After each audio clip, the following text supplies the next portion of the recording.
Wrong one. There we go, so everybody can see it better when you show up.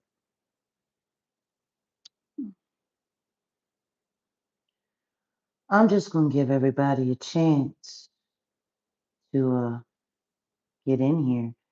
It's interesting.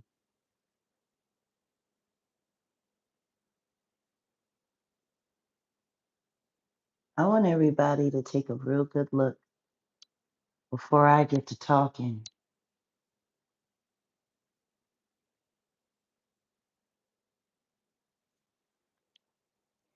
Auntie Leah, I'm going to tell you something right now.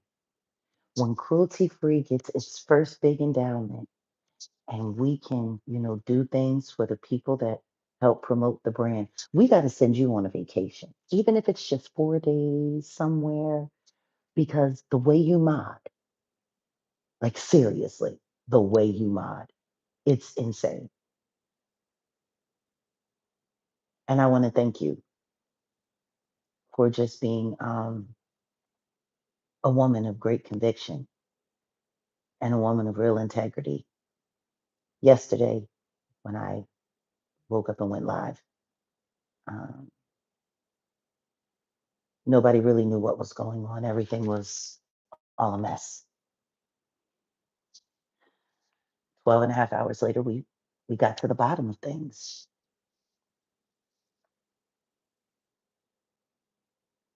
And then Auntie Leah apparently took a nap and got up and got right back to work. People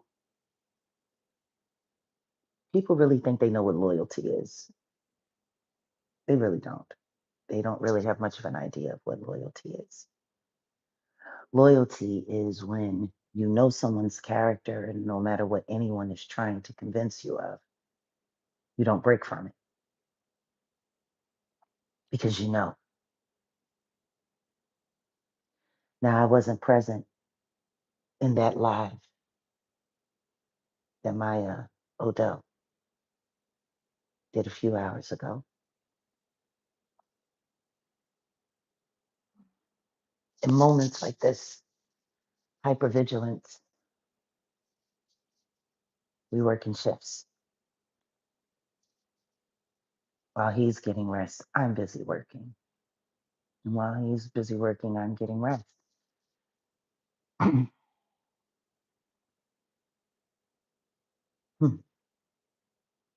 If there was ever even an ounce of doubt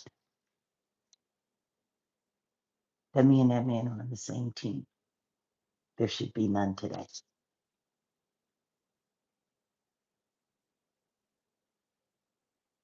They came with a whole heap of lot, didn't they? They all came prepared. They had been working this story and working this story and working this story, and they were going to force it onto everybody's timelines until people believed it was true.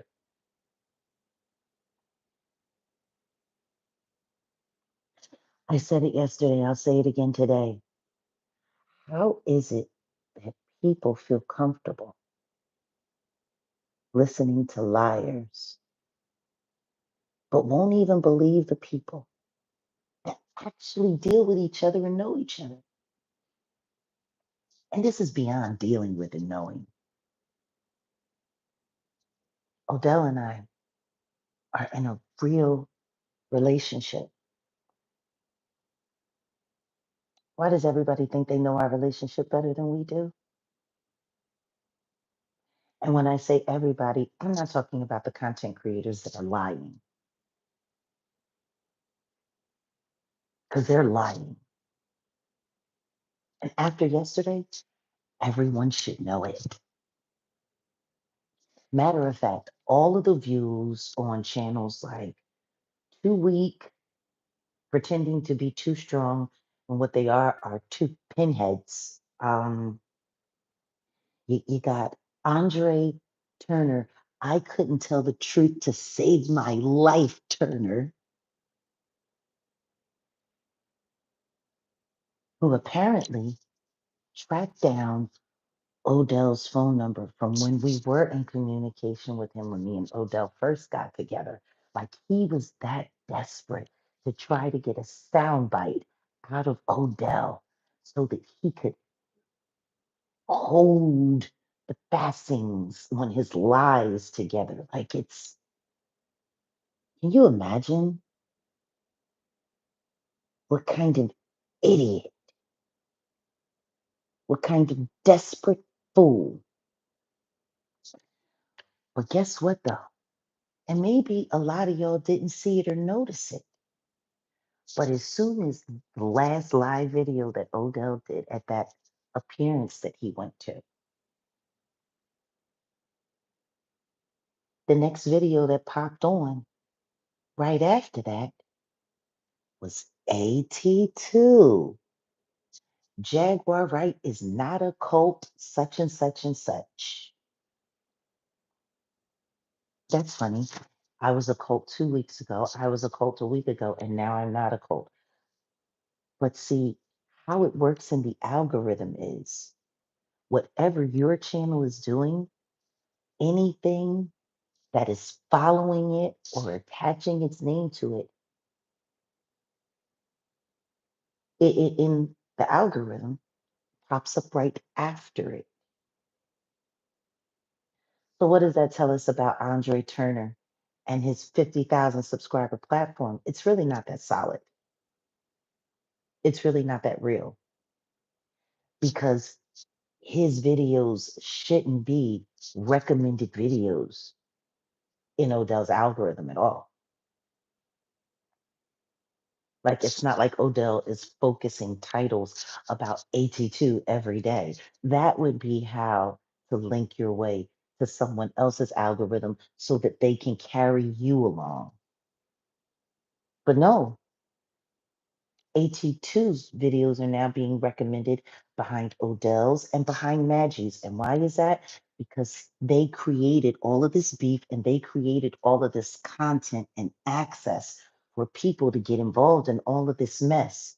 So this way, when I go live, when Odell goes live, and when Maggie was going live, when she was loosely attached to us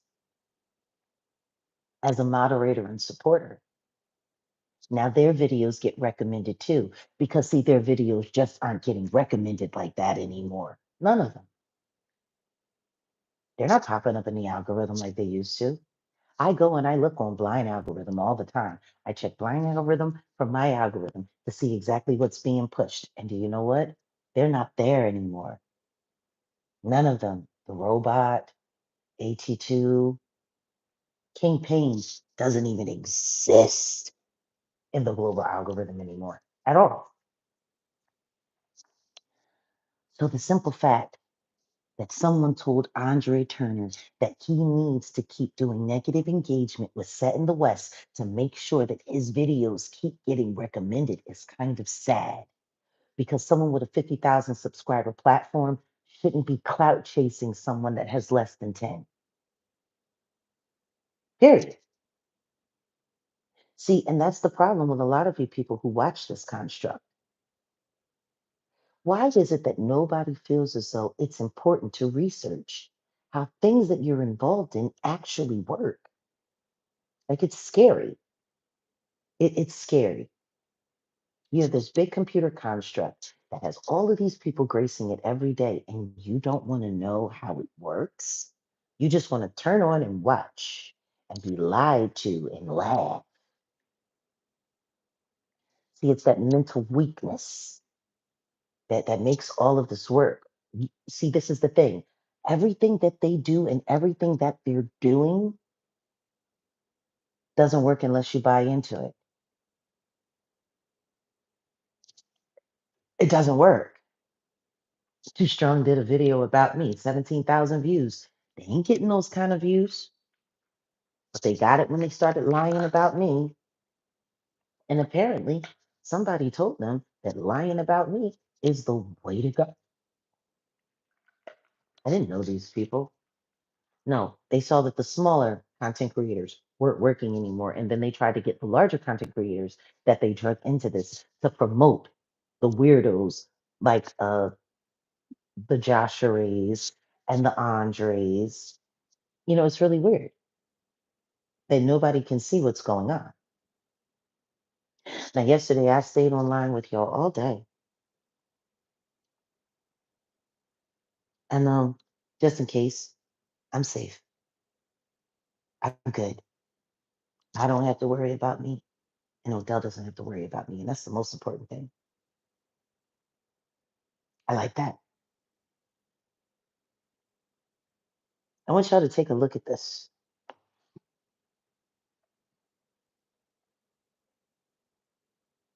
Set no S, set no S, set no S. This was the person that came into our live yesterday with that hijacked wrench, laughing at you, all of this, all of that. See, these are some of the screenshots that was supposed to make me believe that my fiance, who couldn't let himself onto his own panel, was saying all of these terrible things to me. This is the play that they made. They did all of this. They did all of this so that they could pump that fake story. See, that's why I wanted to stay live all day as well, because I knew I was going to be able to collect evidence. You see this? All of this. Supposed to be set in the West. Supposed to be my fiance, cussing me out, cursing me, telling me how much of a whatever and whatever and whatever. Do you see this?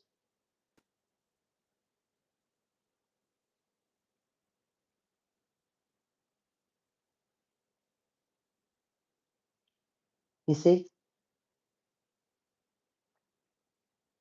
For hours.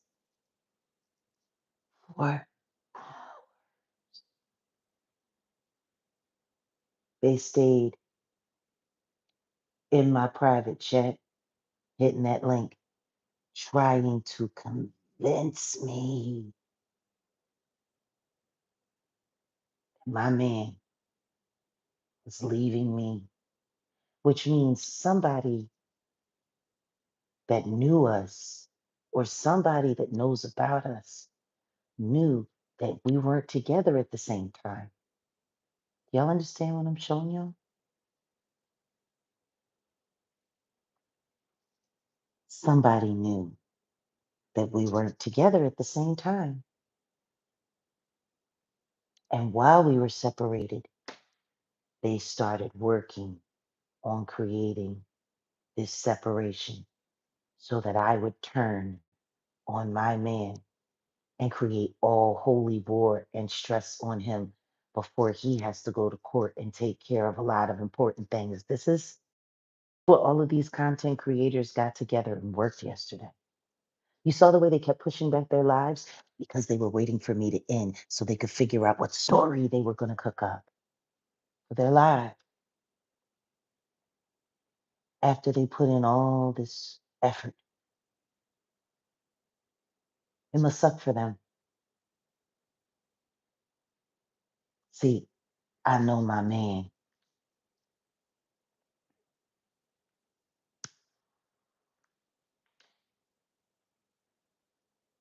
I know my man.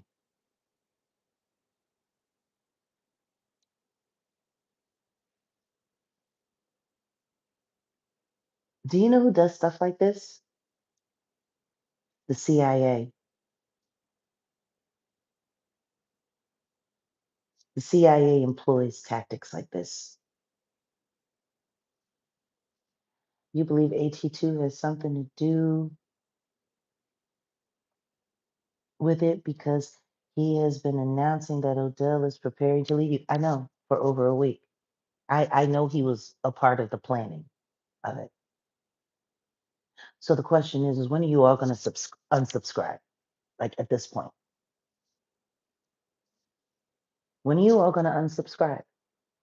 When are you all going to stop watching? When do I get to see y'all make it not possible for these people to clout chase us the way that we do. I mean, the way that they do.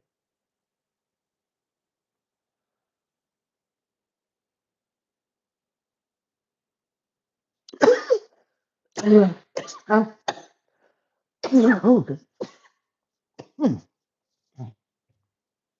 I needed that cough. Hmm. I'm just curious.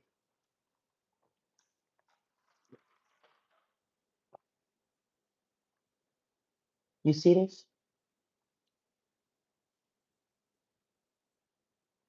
That's not him. And I have the proof because he later came into this private chat under his actual name.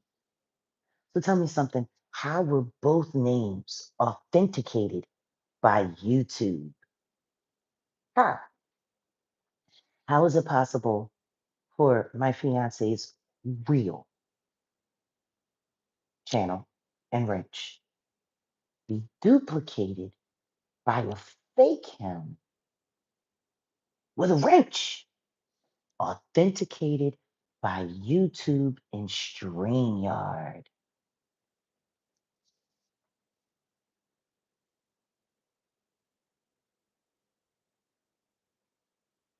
Yeah, CIA and social workers. And I don't have to say allegedly on that because that's a fact.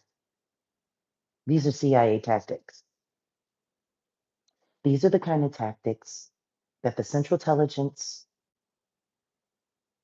Intelligence or unintelligence, they need to call it the CUA because there's nothing intelligent about what they do. What the CIA does is spread mass panic and chaos. That's what they do. When America is looking to go and take someplace over, they send the CIA in. And do you know what they do? They watch people. That's all they do. They watch people. They study people. How you eat, how you sleep, where you go. Do you go to the bathroom often? Do you not go to the bathroom often? How do you hold your knife?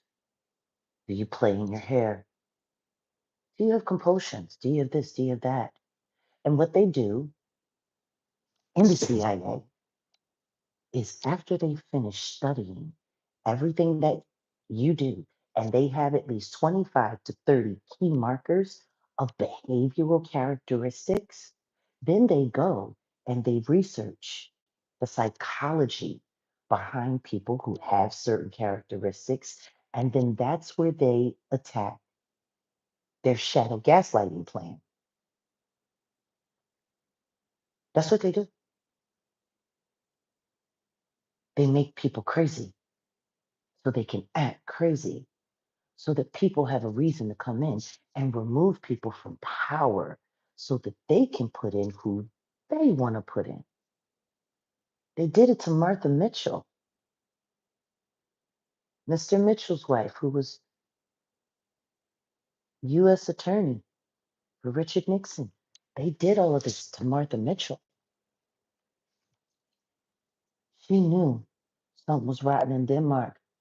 She was around enough to know that they were up to no good. And she was the first person to say that the president, Richard Nixon, needed to resign for the safety of America. Died alone in that hospital.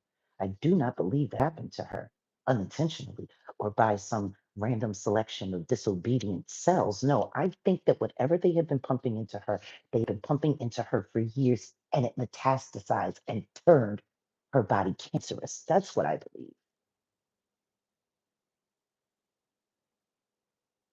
Martha Mitchell was a good old Bible Belt girl from Pine Bluff, Arkansas. Those women are made of lead. Those women are made of lead. You hear me? You want to talk about Bible Belt juggernauts? Martha Mitchell was definitely one.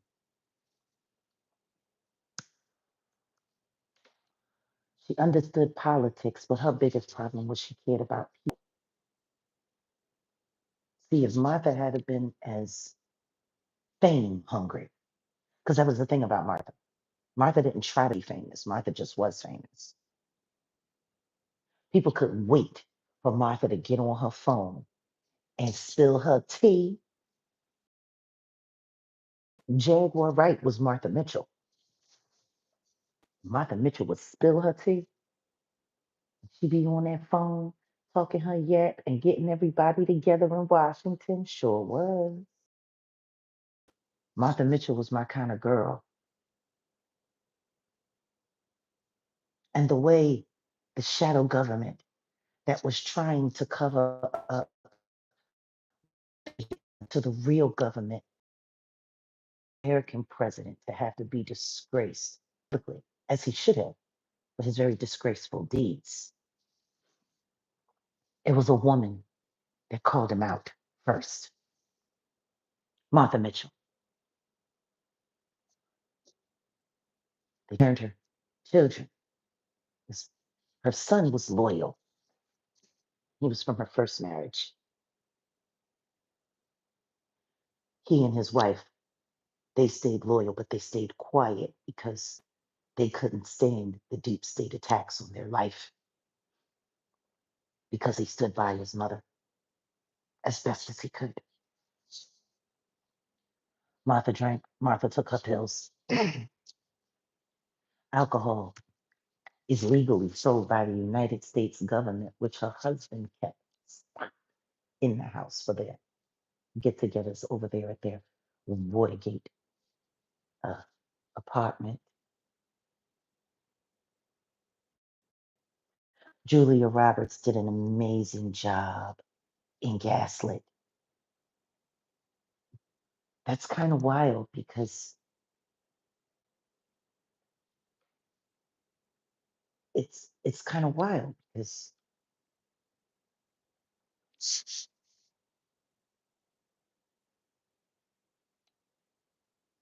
before Tammy left, I was going to be doing a screening of Gaslit. We were supposed to be filming it, and her and I were going to watch it, and we were going to do our live reaction to what we were watching, and then I was going to go through whether or not Tammy saw that any of the things that they did to Martha Mitchell had been done to her. That would have been a really compelling episode for the Jaguar Wright show. To be able to watch Tammy discover her life being gaslit all this time. I can understand why Amber wouldn't have wanted her to do that. Just like I can understand why Amber had to be there every time she filmed so that she could make sure she was staying on track.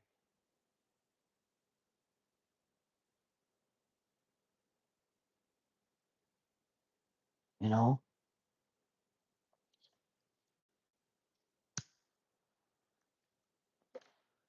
And I'm not going to stop believing in Tammy Wallace either. I know a severely abused, hurt, and abandoned person when I see one. I do.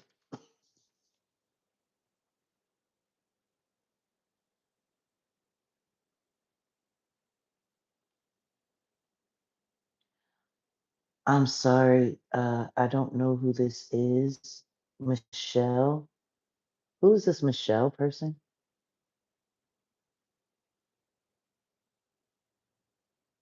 Oh, now I understand what you're saying. I don't have my readers on, Michelle. So sorry for all this. Like you don't have enough to deal with. I know. I know. You see this?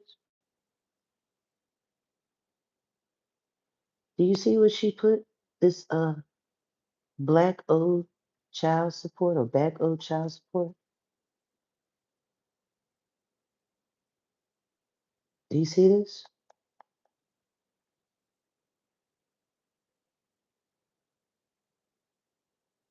They're coming for you, Jay.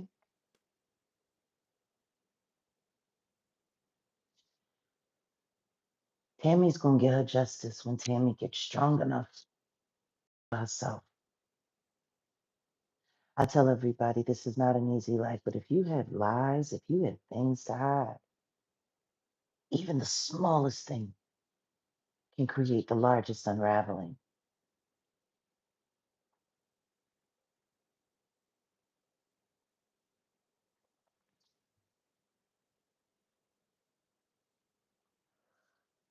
See, that's why I didn't let nobody up that I didn't know yesterday. Everything they needed to tell me is right here in inspection. For this person to be able to come and say they're coming for you, Jag, what that means is there was a plot.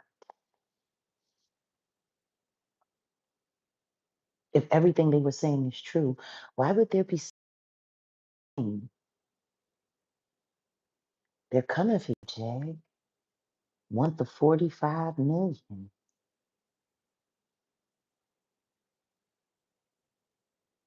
Done you played with my family one too many? Like, yeah, Odell don't talk like that. He don't even really fuck with nobody like that in this family. And I wish people would stop always trying to talk about things that they don't know. What they want is for me to react to this foolishness so that they can have content. I'm telling you right now, anybody who ran with any of those thumbnails yesterday, they're all liars and they proved it. And by the way, Cultivate with Kai, who had my actual phone number, I know that it was you that gave Kimmy my phone number.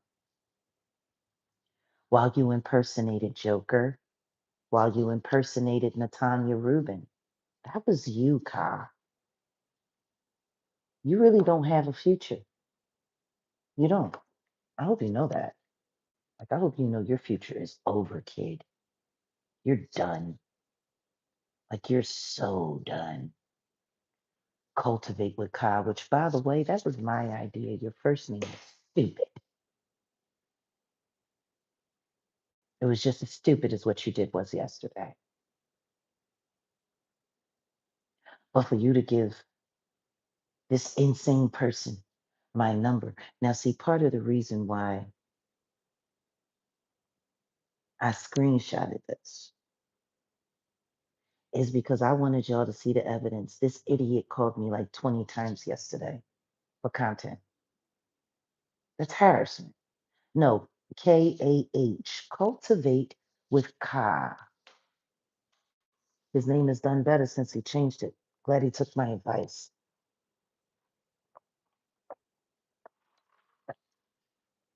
Y'all need to report that boy. Somebody ought to report that boy for impersonation and promoting terrorism. Because for him to give my phone number to Kimmy the way he did so that she could do this. Do y'all see the messages? I was live. Y'all know I was live. She went live with my phone number to call me, to harass me for content. Is that not terrorism? Is that not her promoting terrorism?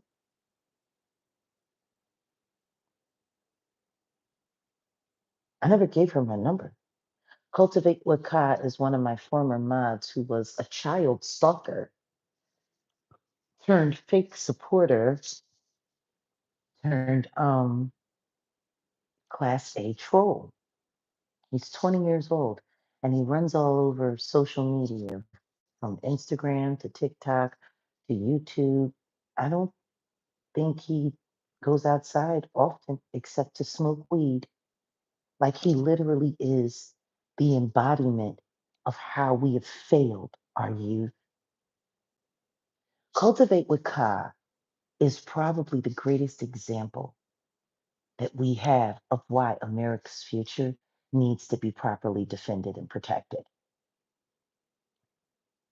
This kid has been online trolling and harassing people for years. I thought he tried to go the right way. That's the only reason I brought him closer and allowed him to moderate for me. Because I was hoping that he could get something that apparently he wasn't getting at home. Your mother should be charged with crimes. She should be charged with all of your crimes. All of the crimes, the cyber crimes you committed before you turned 18 2 years ago, your mother should be charged for those because she let her wayward bastard run all over the internet, terrorizing people. So she didn't have to be your mother.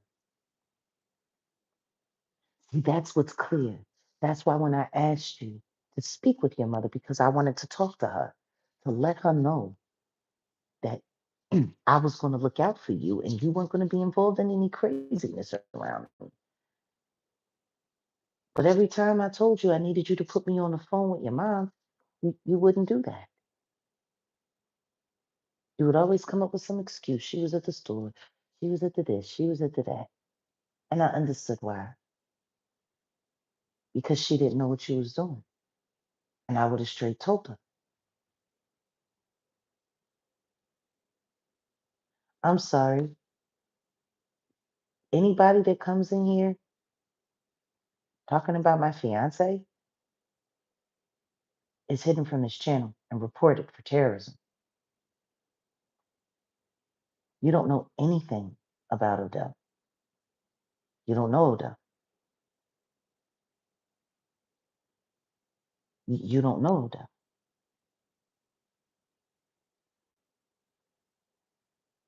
But don't worry about it. You out of here.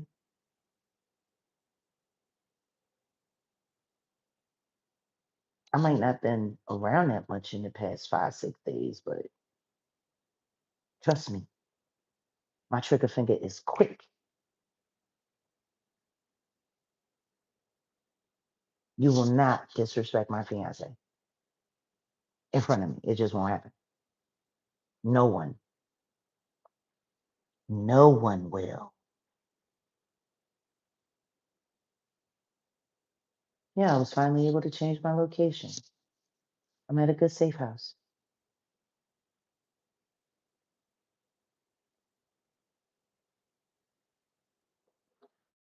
Okay. Um, understand this. Paperwork is paperwork, and that's all it is. And my marital status is nobody's business either, unless I'm discussing it.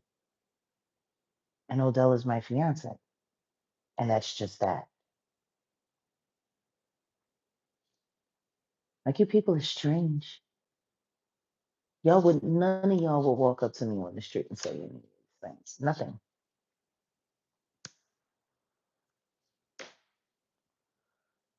Hmm. Back to Ka. Ka, since you want to be famous and since you want attention, let me make sure you have it. Let me give you that as a belated birthday gift. Because it just passed in January. Ka, your mother failed you. Just like without no doubt, your father doesn't even know you. Or maybe she just was too old for you when you came along to really care. She let you go off into this little imaginary world without checking up on you, checking your devices, checking to see what you was doing.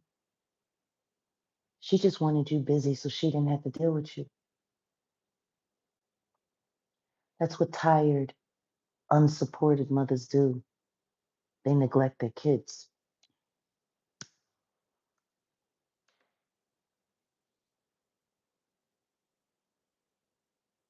Everything that I ever told you, Kai, it was what I hoped for you. It wasn't what you were. I spoke to what I hoped you would have the courage to become, not for what you were. What's funny is one of the people who thought you were trifling, stupid, lazy, actually, the person who said that about you the most was this person's name on my screen, who I know you gave my phone number to, because you had it, even though you never called once you realized you was busted.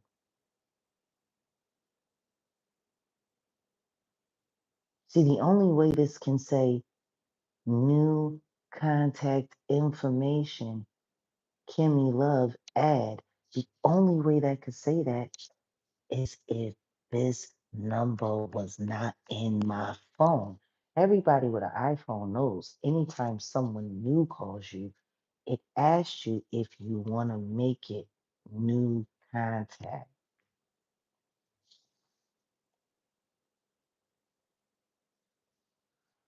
You know what that means? That means that she didn't have my number. Because if this was her having my number from before, this prompt wouldn't have come up in my phone. This prompt came up in my phone because someone gave this cyber stalker and crazy person, and I know who that person was. It was you, Cultivate with Kai, you little internet dweeb, the shame of Connecticut, the shame of Hartford, Connecticut. Poor little project baby. You think I don't know where you live, boy? You don't think I know where you are? All those times you came up with me on iPhone, you don't think I did my homework? You're a little project hood rat, addicted to the internet and masturbation, and you really need to calm down.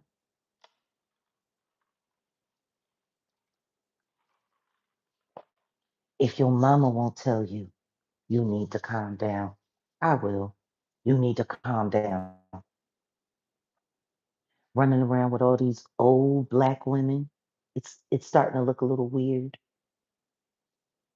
Why aren't you making contact with anybody your age? Why aren't you trying, if you want to clout chase somebody, why aren't you clout chasing Kai Sanat? Why aren't you clout chasing any of the relevant kids your age?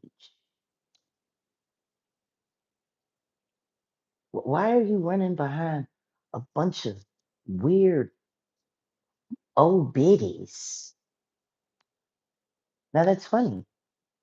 Everybody in the troll farm used to say how weird it was for Kai to be sitting on panel with me and with other elder people. They used to say it was weird for Cultivate with Kai to be doing that and how his mother should be keeping him away. Actually, not just troll farm, Josh Charette, the robot. The robot specifically said she thought it was weird that Cultivate with Kai was sitting on panel with all of these old black women, and it looked like bride and grooming behavior to her. That's what the robot said. Of course, he has mommy issues. He stays online looking for mommies all day long. Of course, his mother ain't no mom. That's clear.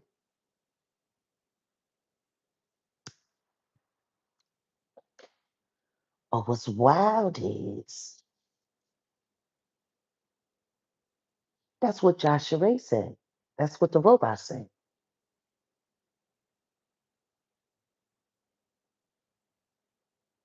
She said it was weird for a young man like that to always be up underneath a bunch of old women online. Yeah, his hand is the only loyal lover he has. I couldn't agree with you more. And I think he agrees with you too, considering how he keeps AIing himself to look different than what he actually looks like. It's really sad how much he doesn't like himself. He doesn't like himself at all. But he was very embarrassed when Josh Ray, the robot, went and found all of his little pictures from TikTok from when he was in junior high, which is how we all found out how old he was because he had been lying to everyone, telling everyone he was 25, 26 years old. When in all actuality, he had just turned, what, 18? Which means he had been stalking me 2, 3 years before that. So this kid has literally been stalking around me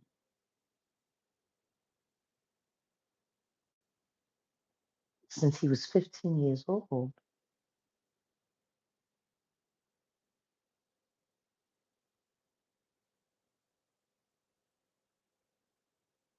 Like, that's how long this kid has been online, stalking and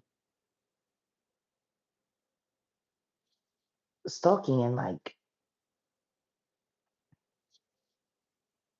following behind older women in drama. Like, that's weird. And his mother should really be concerned because she ain't got enough money to halfway take care of him right in real life. I know she gonna struggle to keep money on his books when he go to jail. He really gonna have to be one of those ones who have to wait for his inmates and stuff and his bunkie to feel sorry for him because he comes from a very, very, very poor family, like poor, like really poor. I'm sure getting paid to stalk me is probably the best money he's ever had in his life.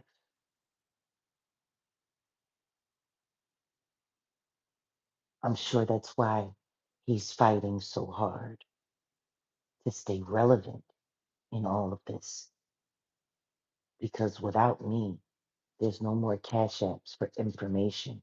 Without me, there's no more cash apps for can you get Jag to do this live online? There's no more cash apps for, hey, can you get Jag to sing this song? Can you play this record? We need to know that you're in control of Jag and you have influence with Jag and you can sway Jag. I'm sure they paid you a couple $100 a pop. Funny, with all of the money you made though, still no better internet service because you're running off of your mama's Wi-Fi and your mama don't know where you're getting this money from. Because if your mama knew where you was getting this money from, she'd be making you pay that bill. She'd probably be making you pay the electric bill too. Maybe somebody ought to tell your mama about all the money that you've made online. Cultivate with Kai, kicking it with Kai consciousness, conscious media. You got 3 different personas already. You only 20. You keep this up, you're gonna have 50 personalities in less than 3 years. Because you keep burning through them like that, like clockwork. Mm.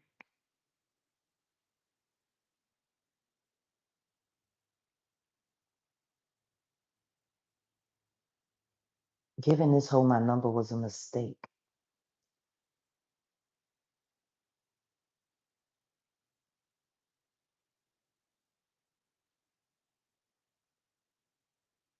Look at the text messages. Notice you only got the one time when they first started all her calls. Sure did. Do you see how retarded these people are? Look at the text messages.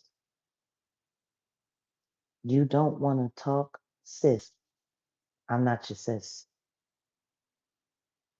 But the delusion to think that it's cool to still talk to me like that. I told everybody how her son got shot in the head, and she made fun about how my son was shot to death. We ain't friends. Where does sis line up with any of that? I talked about how her son got blasted in his head, left with all kinds of brain damage and disorientment, now being monitored with lean, which Kai told me himself because Kai was the one who called me and told me when Kimmy called him and picked up the bottle of lean and put it in there and asked Kai, what's this? And he said, Kimmy, that's lean.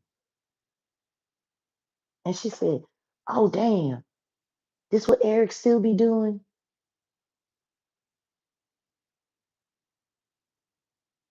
Number one, I don't even believe that she didn't already know that that was lean. I really don't. I believe she showed it to Kai because she wanted to see if Kai knew what it was and if he liked art. That's what I think it was. That would be like a perfect bride and grooming moment.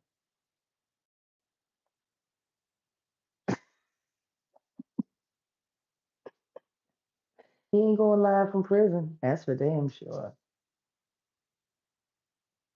Because this is an act of terrorism against a private citizen.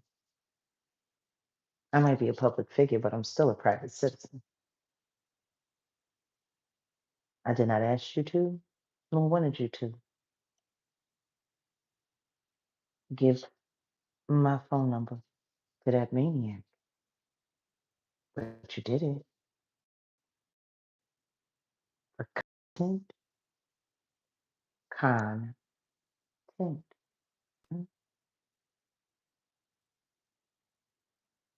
What's going on, sis? You not my sis. Please stop saying that. I come from a bloodline too strong and too beautiful to have produced that.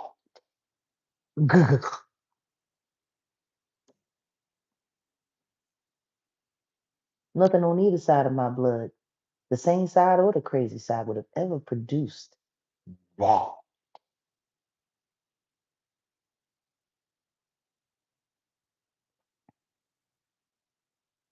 Ain't your sis?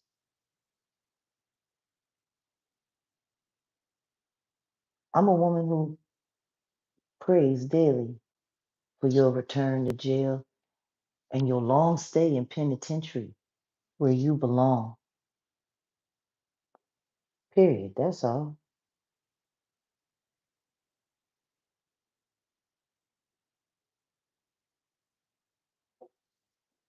I hope all is well.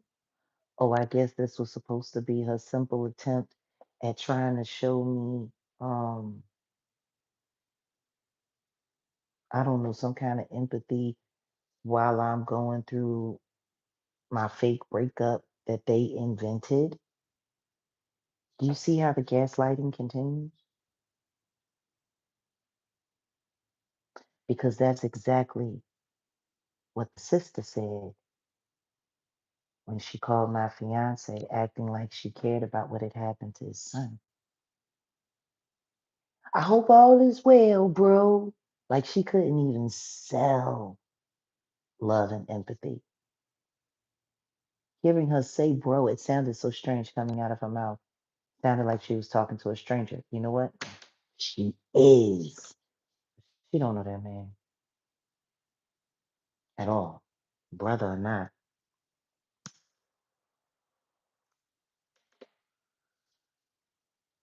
It's the gaslighting of it all. May God be with you. I thought you was just making fun about my son being shot to death. You want to know what's interesting about that? Whatever happened to my son, he has never had to relive that trauma. Never. 8 bullets went into his body, and he took it like a straight warrior and died with his lips buttoned up tight like a man, ready to go meet his maker.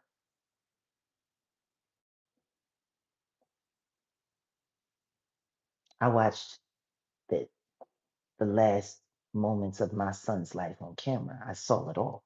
He died on camera. I saw how my son died.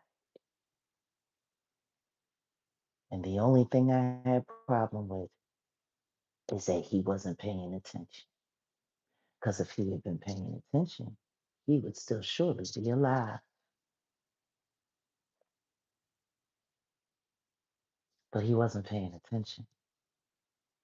See, my son had turned around and bent over to pick something up when that little coward who is now sitting in jail appropriately, Caleb, ran up behind my son while he wasn't looking.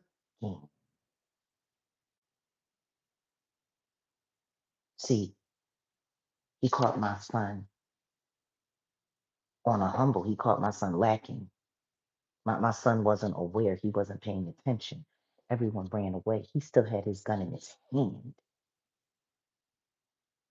but he was high and he was cocky. See, he was lacking in that moment. And when he finally heard Caleb run up on him, Caleb started firing the second my son stood up. My son wouldn't have even had a chance to get a shot off unless he was paying attention to what was going on in his peripheral. If he had done that, then he would have been able to have done like I taught him and simply extend your hand behind your back and start to fire. See, that's how I trained him, which is how I know he was high, which was confirmed by his toxicology report upon what they found in him. His autopsy. The truth is, I'm proud of him because with the amount of drugs that he had in his system that night, he shouldn't have been able to hold that gun. He should have been passed out somewhere. He had enough stuff in him for a party for 5 people.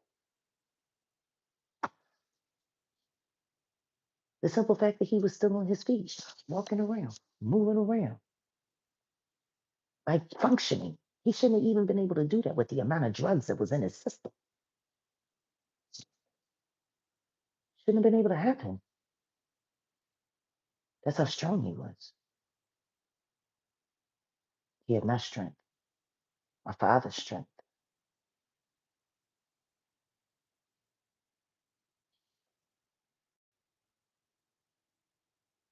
So because he was impaired, he got caught lacking in that moment. And that little young coward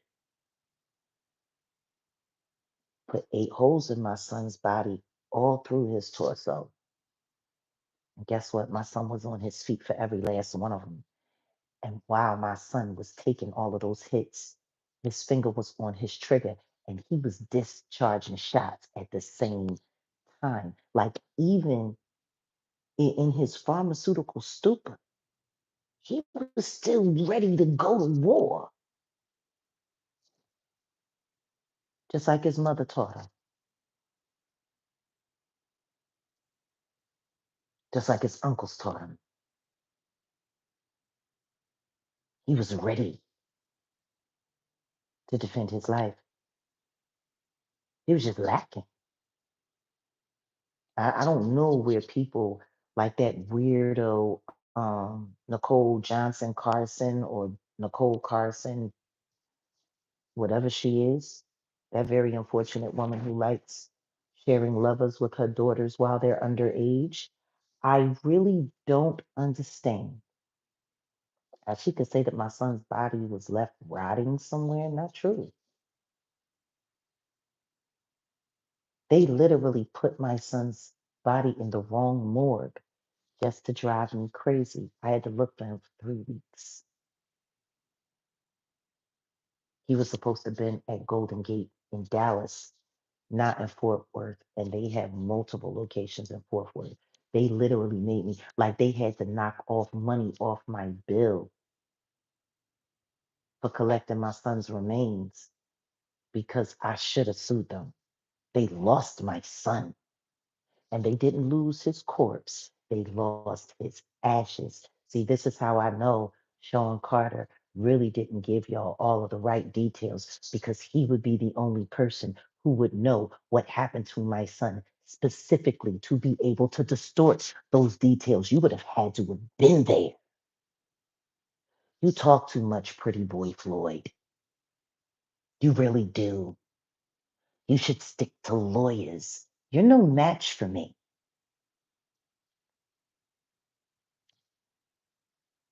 You know exactly what happened to that young man who you tried to convince to turn against his own mother. That's what you thought, Sean.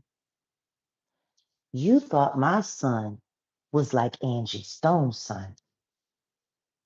He wasn't. He said no to you.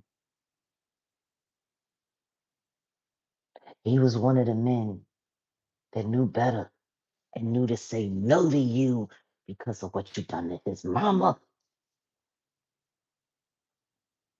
And Giovanni was really coming into his awakening with his music, breaking through his fear of what he sound like.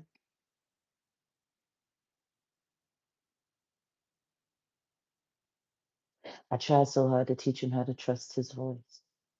But I knew it was a path he was going to have to do for his own. But his EP that they stole out of his apartment before I could get there, those 5 songs that he had recorded right before he passed away, that they paid that boy from Shreveport to steal, they had a spy in my son's place. It was his roommate. He didn't even know. That boy stole his clothes.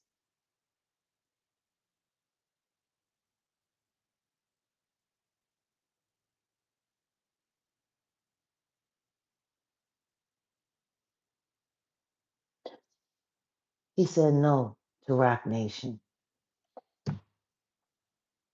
And I bought him Philadelphia for his 25th birthday.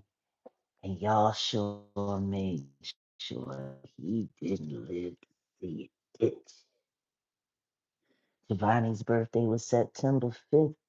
The paperwork for Philadelphia came in on September 7th, and my son was dead within 24 hours. Kind of like Big L. Big L was about to sign to Rockefeller and become the #1 rap god of Rockefeller Records. Sure enough, Lamont Coleman, funny how right before he got to sign the contract, he ended up dead.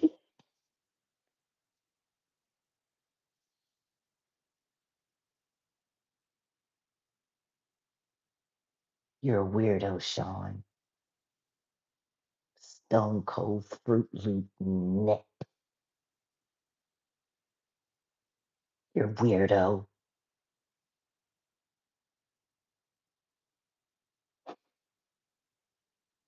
You've been having your fun playing with my life. Watch me play with you. You should feel honored that all Kanye's talking about is your kids. You should feel honored the way you done played with people's kids in real life. You should be honored. Go yay. Yay for yay. Tell us more about his children. I want to hear more. I want to know about their motor functions. Come on, yay. Tell us all the goods. We know you know. I want to hear more. Are they potty trained yet? Come on, yay. Tell us more, yay. Tell us all about the Carter's kids and all of their deficiencies. We want to know more. We're nosy, we're trifling, we're American, we're disrespectful. We don't have no respect for people's families. We do whatever we want and say whatever we want about people's kids. So come on, Kanye, tell us more about the Carter's unfortunate children. What do you know about Blue Ivy? You gonna tell us about her? I mean, you was around when Kathy was around. Wouldn't you know, Kanye? You see how this works, Sean? I'm not saying anything about your family.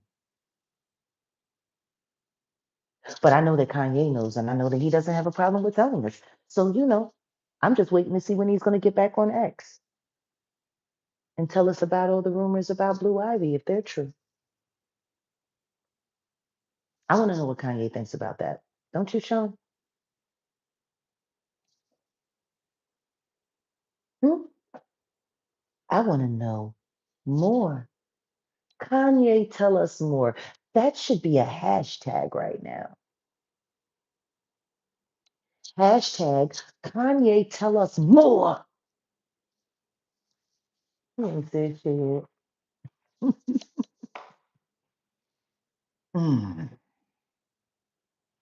You know, the beautiful thing about me knowing that I'm an asshole is that I know how to be a good one. Y'all love playing with people's children. Why can't nobody play with y'all's? Hmm? Why not? Way y'all play with kids, the way y'all have played with Rainier Sappaway, allegedly. Gee, hey, well, you can play with everybody else's kids, but can't nobody play with yours. Why not? What's so special about your brats? Your little defected brood. Spent all that money and you couldn't even get a halfway decent one out. You got one that looks like half a robot, and the other two, they wasn't cooked all the way, that's for sure. They got that Aoki thing about them. I'm sure all of y'all use the same doctors that Kimura did, you know? I'm sure. Playing Dr. Frankenstein, doing all kinds of crazy stuff. Those children should be able to sue y'all at birth. They should. Those children, they should be able to sue y'all at birth. Like they should have like $100 million claims for the kind of ways y'all play with their lives before they even born. Y'all people are sick, pumping your fetuses with all kinds of hormones so you can make their body do all kind of bionic things to make your life easier. Like it's really weird. It's, it's super duper duper weird.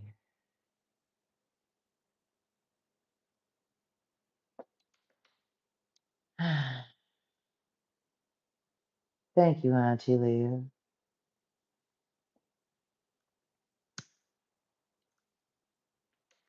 It's weird. People got so much to say about me and Odell. Why don't y'all ever want to talk about the Carters? There's a lot to talk about. Hmm. Why don't y'all ever want to talk about legitimate court cases and court filings instead of fake lawsuits? I don't know. I guess the reason why y'all are so busy trying to protect the card is because you're so much like them. That's not a compliment at all. That's not a compliment. Damn travesty is what it is.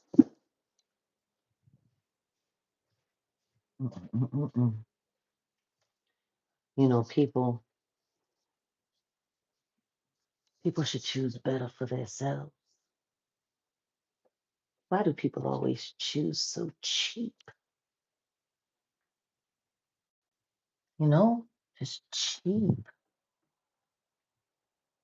Why do people choose so cheap?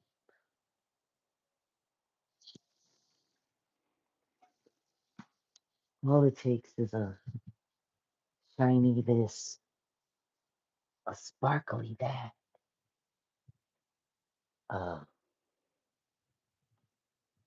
something that moves for you.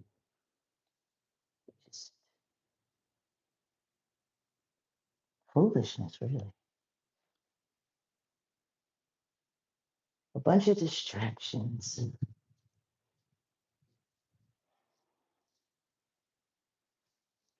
Does any of it make you better? Make your children better? Families better?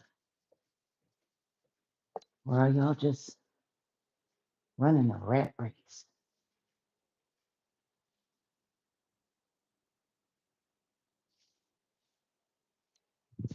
Trying to keep up with the other rather than trying to keep up with God's. Kind of sad. Everybody worried about protecting a bunch of weirdos who are ultimately contributing to the destruction of our community and all of your lives in the future.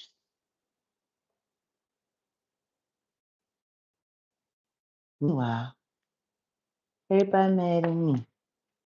For what? For what? For what is there to be mad at me for? Hmm? For what?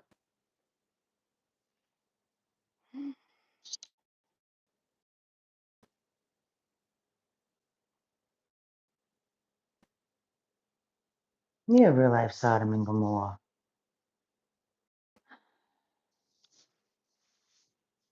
But it wasn't what people thought it was. You know, everybody makes that story about homosexuality and how God hates homosexuality. And God hates this and God hates that. And it's not true. Not at all.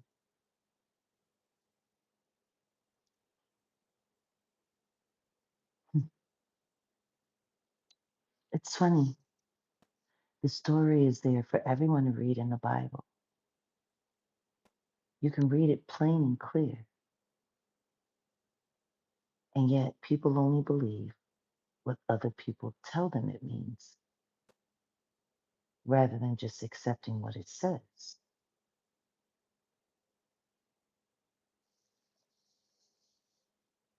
You know, Lot lived there. He chose to live there, even though it was godless. And not because of the homosexuals. That's not why it was godless. They were evil people, period. They were evil. They happened to be homosexual, but they were evil. Like, that's the part of the story everyone really misses. It said that the people had become so wicked, not because of their sexuality, but because of the choices that they were making and what they were doing and disgracing their themselves. Nobody really listens to the story. Okay? So let's get it straight.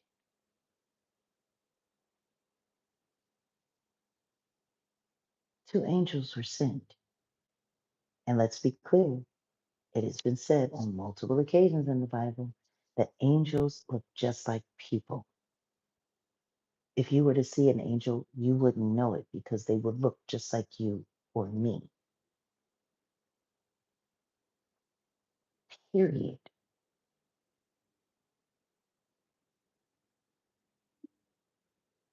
So these two men came to town. They were angels, but they came to town.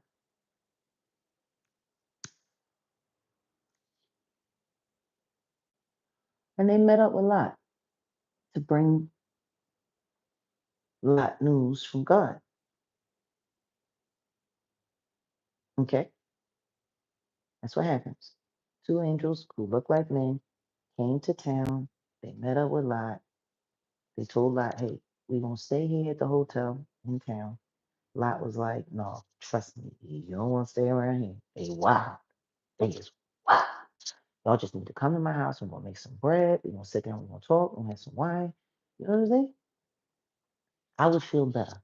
I would just feel better if y'all didn't stay here. I mean, God sent you, and trust me, I know these people. We, and the angels reluctantly said, you know what? All right, if it's going to get you to shut up, we'll go to your house. So they went to Lot's house, and he did everything. They had the bread, he made the bread, they got the wine, they had a meal, you know? And they like, yo, man, you need to get your family, tell all the people that you love that are connected to you for peripheral, they need to get packed up. Y'all need to get up out of here because yeah, by the morning this whole place is gonna be gone. So we just wanted to let you know. So you can do what you gotta do. But all of this is gone. Yeah, it's a wrap. And Lot was like, I'm sure he was floored with the news. You know, getting evacuation warnings, last minute, it can be a little stressful. But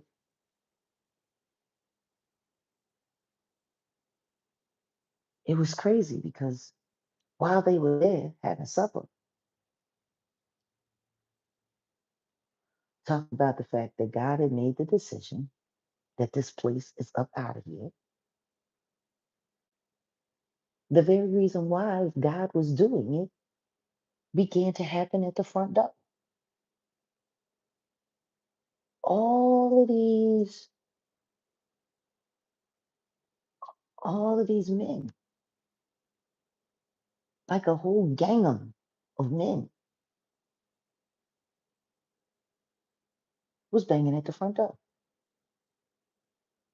And they were saying to Lot, yo, we seen them dudes that came up in your crib. We seen you try to hide them from us. Bring them out here. Because we want to know them. And see, when they used the word know back in the day, when they were translating, to know someone, meaning to know someone carnally, meaning to have physical, intimate knowledge. So when you would say in that time, I want to know you, that would be like us saying, yo, I want to hook up. You feel me? So they was like, we want to know these men. You know what I'm saying? We trying to hook up. Now you got to understand how weird that must really look like. I want y'all to not listen to the words that I'm saying, but really just try to imagine this picture in your mind. I'm going to try to paint it for you as best as I can. I want you to think about you being at home and sitting at your table, and while you're having dinner with these guests that God sent to you with a special message, and you're having this very reverent and intense, surreal moment. There is another surreal moment happening outside your door. There is about 25 dudes, drunk and hot, banging on the door, talking about, yo, we trying to get some of that good peachy juice. What's up? We see you got two peaches in there, and we trying to take a bite. Come on, send them out here. Bring them out, bring them out. Like for real. I want you to think about that. You got angels at your table giving you God's message, and you got a angry gang of gay men, um, just offering gang grape, for after dinner drinks and snacks. Like this is wild. Did they happen to be homosexual? Yes. But that has absolutely nothing to do with the fact that what they were doing was pure evil. They happened to be homosexual. What they were doing was evil.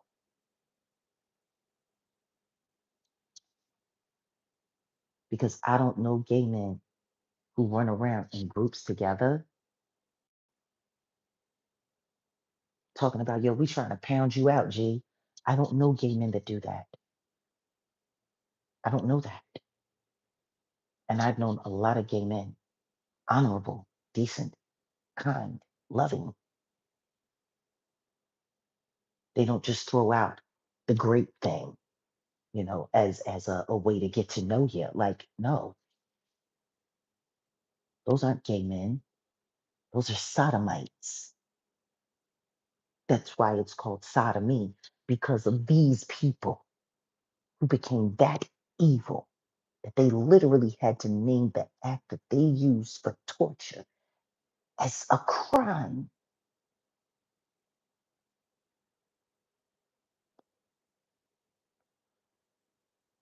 To assume that all gay men are sodomites is like assuming that all white people are in the Ku Klux Klan. I want y'all to understand what I'm saying to you. This is a disgraceful, broad, and sweeping generalization that has been put on the LGBT community since the beginning of time.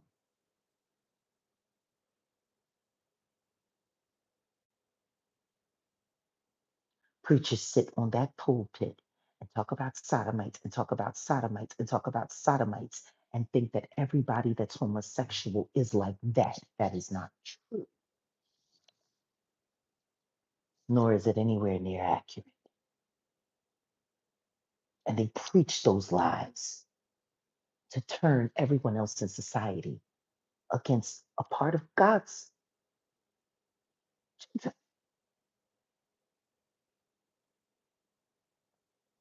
Because they're God's children too. We are all God's children. But to take the mistake of one society in one time and then lump it on everyone else is it's just diabolical work.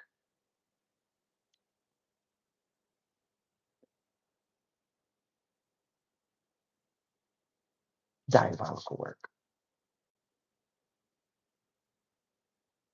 Because if God really hated homosexuality and he wanted to forbid it, the truth is he would have put it in the 10th commandments. Period. If God wanted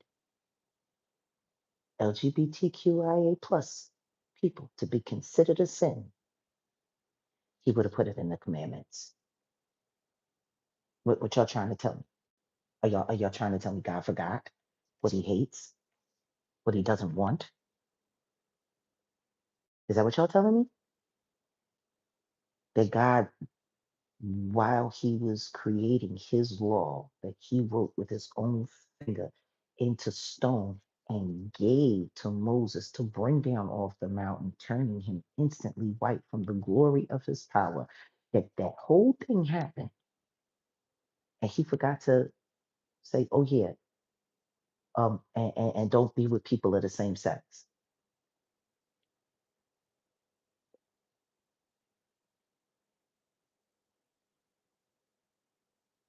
You understand?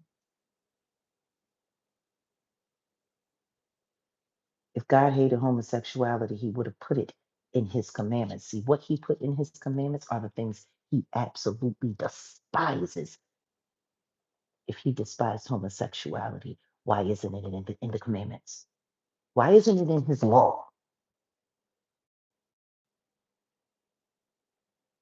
Yeah, I know this is why I'm a threat.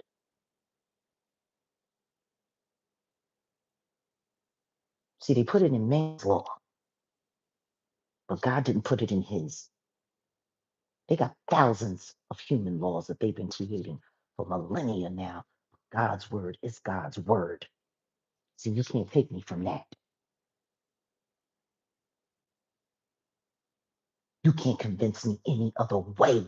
Every church that has ever preached against homosexuality by labeling all homosexuals as sodomites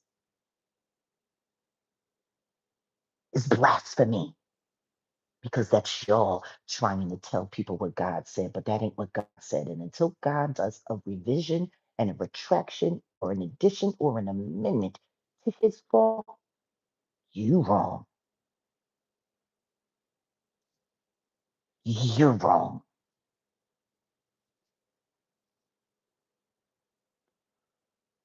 But see, if you make homosexuality a crime, if you make it a sin, if you convince people that it is, now they got another way to control society. These people are bad. It's in the Bible. See, look what God did. He burned up all of those people because they were homosexual. No, because they were evil. Evil. God doesn't eradicate people for what he made them. God eradicates people for annihilating what he made them.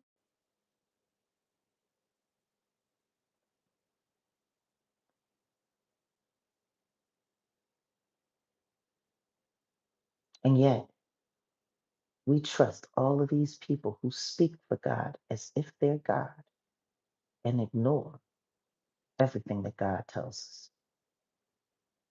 Did you see that?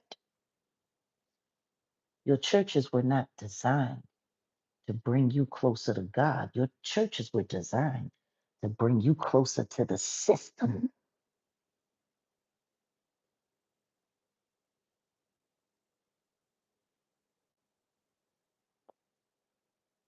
Do you understand?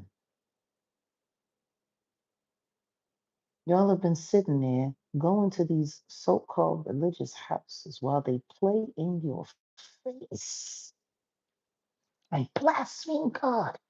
And I'm talking about all of them, because any church in America under any denomination that is still trying to sell the idea or keep a picture of Yeshua as a Caucasian in their house where they say they represent him is a liar.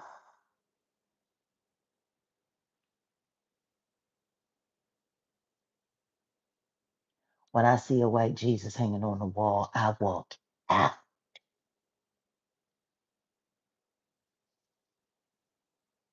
I walk out. You've already offended me, because that's not God. That is not the Son of God. That's some nigga named Jesus, who was named after a Greek god that brings nothing but destruction. And then y'all run around telling everybody that that white man is my Yeshua, and that his name was fashioned after a god, a demagogue of calamity. And you wonder why your prayers don't get answered. Hmm. You wonder why your prayers don't get answered. Some of y'all be praying to Jesus, Jesus, Jesus, Jesus, Jesus so much. The only thing that Zeus brings is calamity and death. Maybe that's why it just keeps happening. Oh, and then you stop believing in the power of Yeshua, and then you become an atheist because none of it's real, right? They tricked y'all into atheism and they use religion to do it. I mean, it's a beautiful plan. If you're trying to lead man astray from God, that's a beautiful plan. Use God to teach demonic thinking and then convince people that that's God. So when they see people that act like that, they think that they are of God. And now you got, wow, it was beautiful mousetrap. Beautiful. Got y'all so confused. Y'all turned a big lip monkey into a God for you. And y'all worshiped him. And y'all looked down and shamed anybody who didn't. It's pathetic how easily that worked. Oh no, I haven't left the Bible. You have. You have left the Bible. They have taken the true word of God and they have created so many lies around it that y'all don't even recognize who God is anymore. Those are facts, which only goes to let me know that when y'all read the Bible, y'all really don't look at the code language that's used.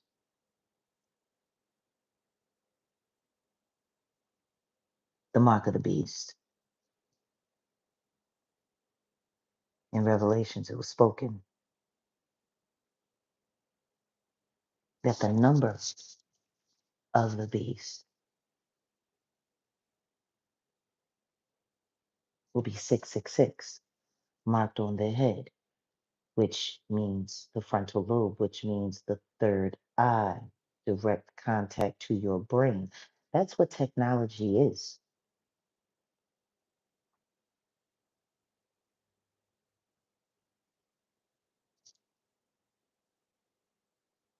Before numbers were numbers, they were symbols. And the symbol for the number 6 looks exactly like the letter W, 666.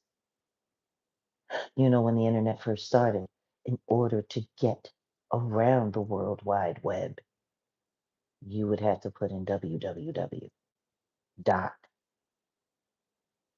When people started catching on to what that was, they just hit the prompt. So all transmissions automatically do www for you. And then all you have to do is look at the HTTPS.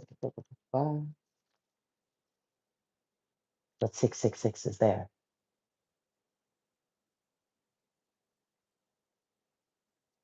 666 www. It was very clever for them to say it meant the World Wide Web to make it look a lot less threatening.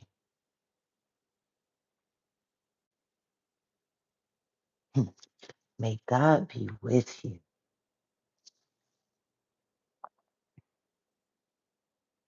Look at how quickly that turned.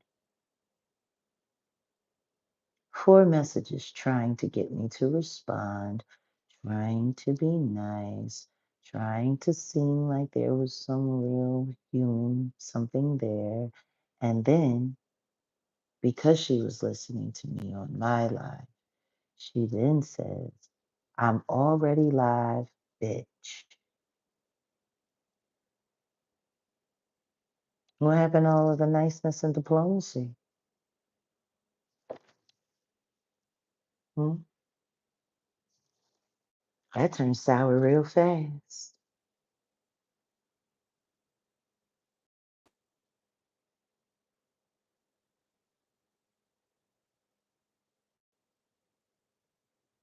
The beast is technology,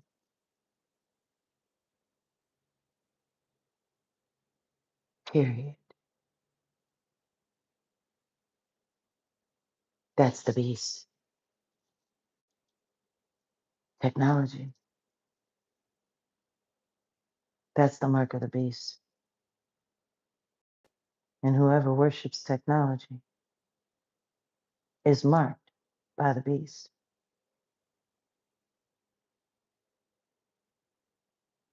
See, my father was a Bible scholar. And he trained me as well. I've read that Bible more than most ministers, and I know it better than all of them. The second that I learned what they were using the Bible to do, just thoroughly memorize it, thoroughly knew that the devil was going to be using me. They turned the greatest revelation into the greatest weapon against humanity, and we've all sat there and we've listened. It doesn't matter if they're haters, it doesn't matter if they're fans. What matters is that I have a job to do.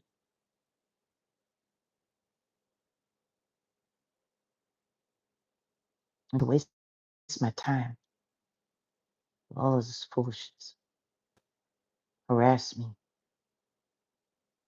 See, they're more than haters and they're more than fans. They're stalkers.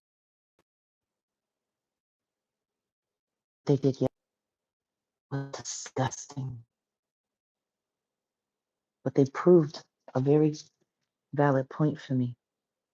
This is how desperate they are, that they will all come together to work to create this fake story to try to destroy a decent Black relationship with two people who love each other, who love God, and who love our people.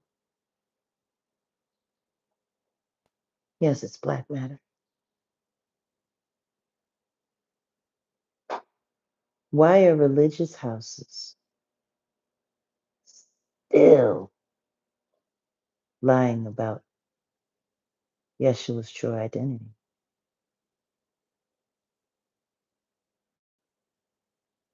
I don't want to hear nothing that no preacher got to say if you got the lie on your wall. Nothing. The second I see that lie on your wall, I know that all of this is staged because no true man of God would misrepresent God to force an agenda that's not real, created by people who are afraid of God's chosen ones.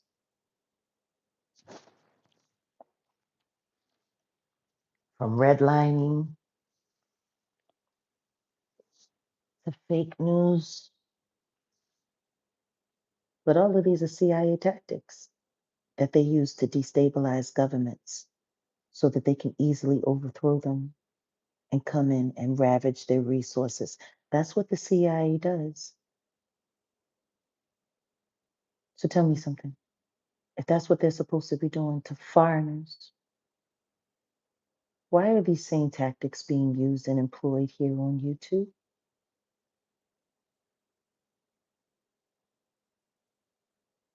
Why are the same tactics that they use to overthrow our enemies being used on Americans?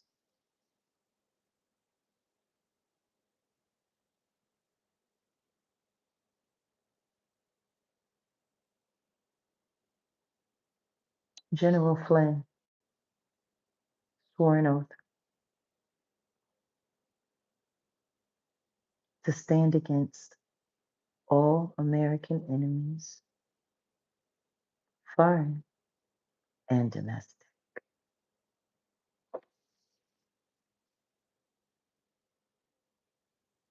When you start seeing government tactics being used on American citizens, you got to ask yourself what the hell is going on in America?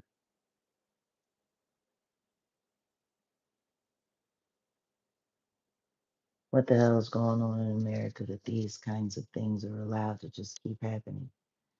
That weirdos like this are allowed to just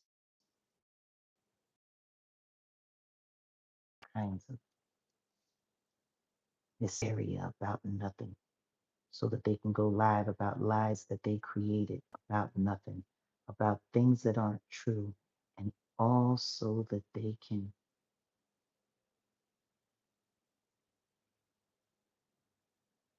disrupt a beautiful thing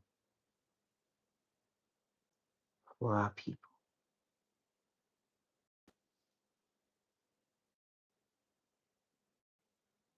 Wow, isn't it? No, you're all more interested in talking about this foolishness, this foolishness, this foolishness, this foolishness. Y'all would much rather be talking about, all of the distracting. You know what I know?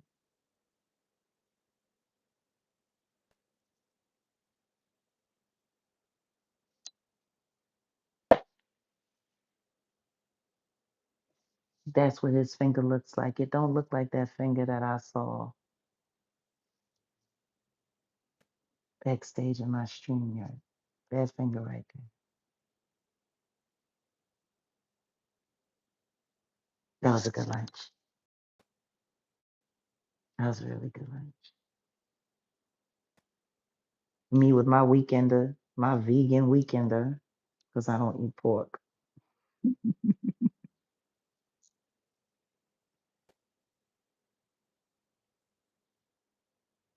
You know, there are some pictures that I would love, love, love, love, love, love, love to share.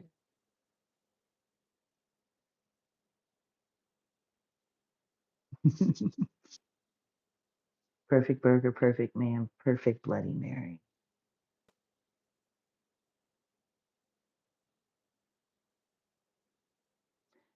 See, if I spent more time sharing more of my real life,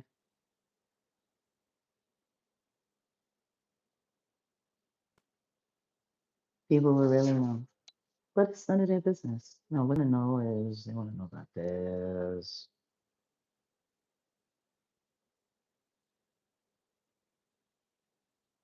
Uh,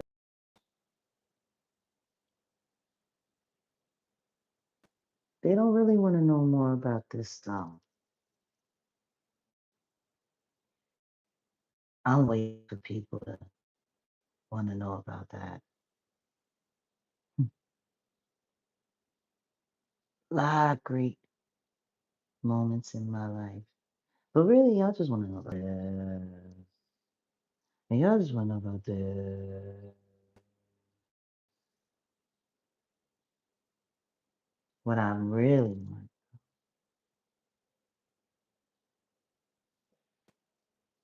I really can't wait for this guy to start going.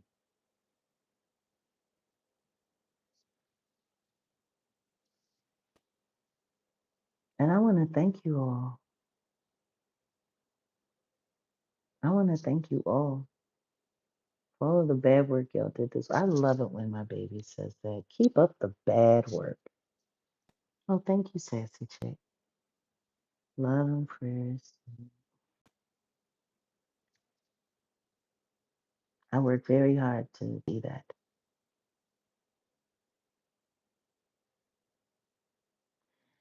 And as a defender of freedom, I'm telling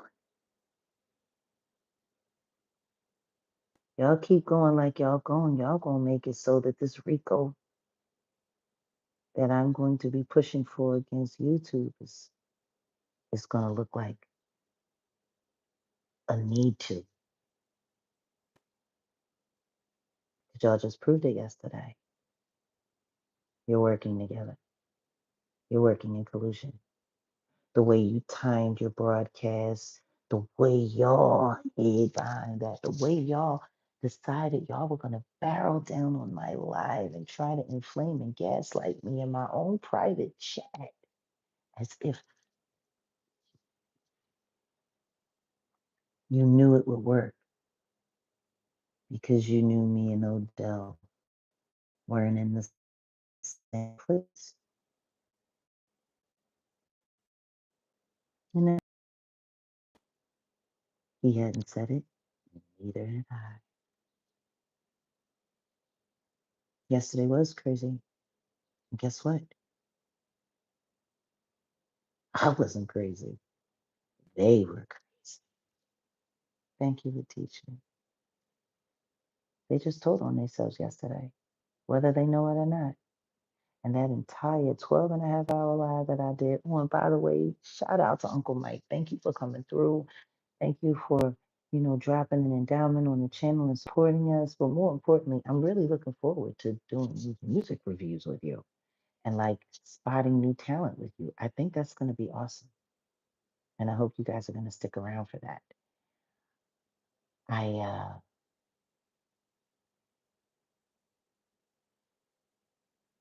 hmm, there's so many great things, you know, to be focusing on. Oh, and by the way, guys, I pinned the link that Auntie Leah dropped to Kadisha Lynch's channel. Please make sure you guys are subscribed over there and keep your notification bells on. It's super important. That 12 and a half hour live might have been must have, I should just call it a sting because I got clear cut evidence that you guys are manipulating this construct that someone not only hacked but cloned my fiance's account. And as I proved for many hours over, and y'all saw Odell went live on his scheduled live. He went right on time. There was nope, nope, nope. You couldn't find what live? My live is right here on the channel. It's not there. Oh, that shouldn't be. Let me go check and see. I mean, I haven't.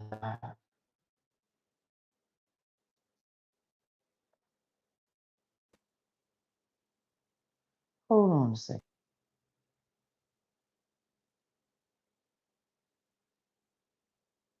Okay. Okay. All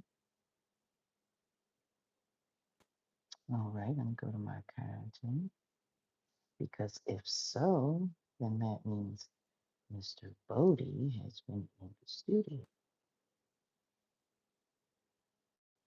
Let's see. Because I have. Hmm. That's interesting. Hmm. Well, then,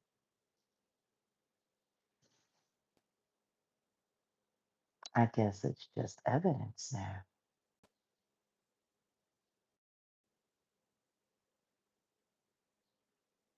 See,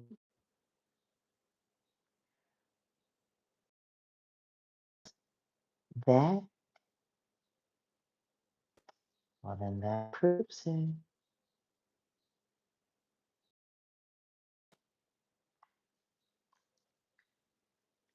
Guess you just had to be there. Hmm. Like I said, when it comes to hypervigilant moments like this, I don't have to talk to Maldo about everything because I trust him.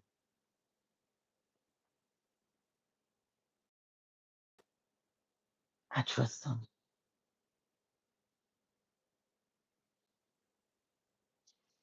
Like I said, all of that was evidence. So I guess, which I also guess is a little bit more proof because if I didn't take that video down, then the only other person that could have is Odell. It wasn't struck because there would have been a notification.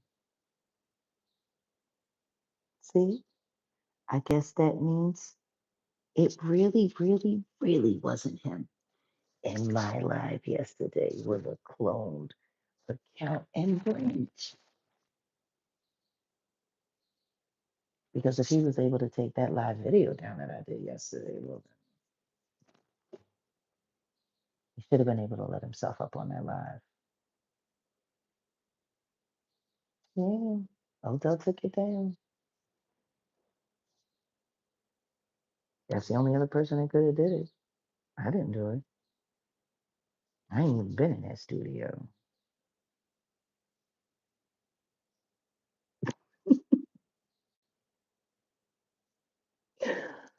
Ah, yeah. That's the beautiful thing about a real relationship. When you trust people, you don't even need to talk to them. You already know. Y'all got to do better with guarding your minds. Technology is a dangerous thing, and the internet is a dangerous place not to be convinced.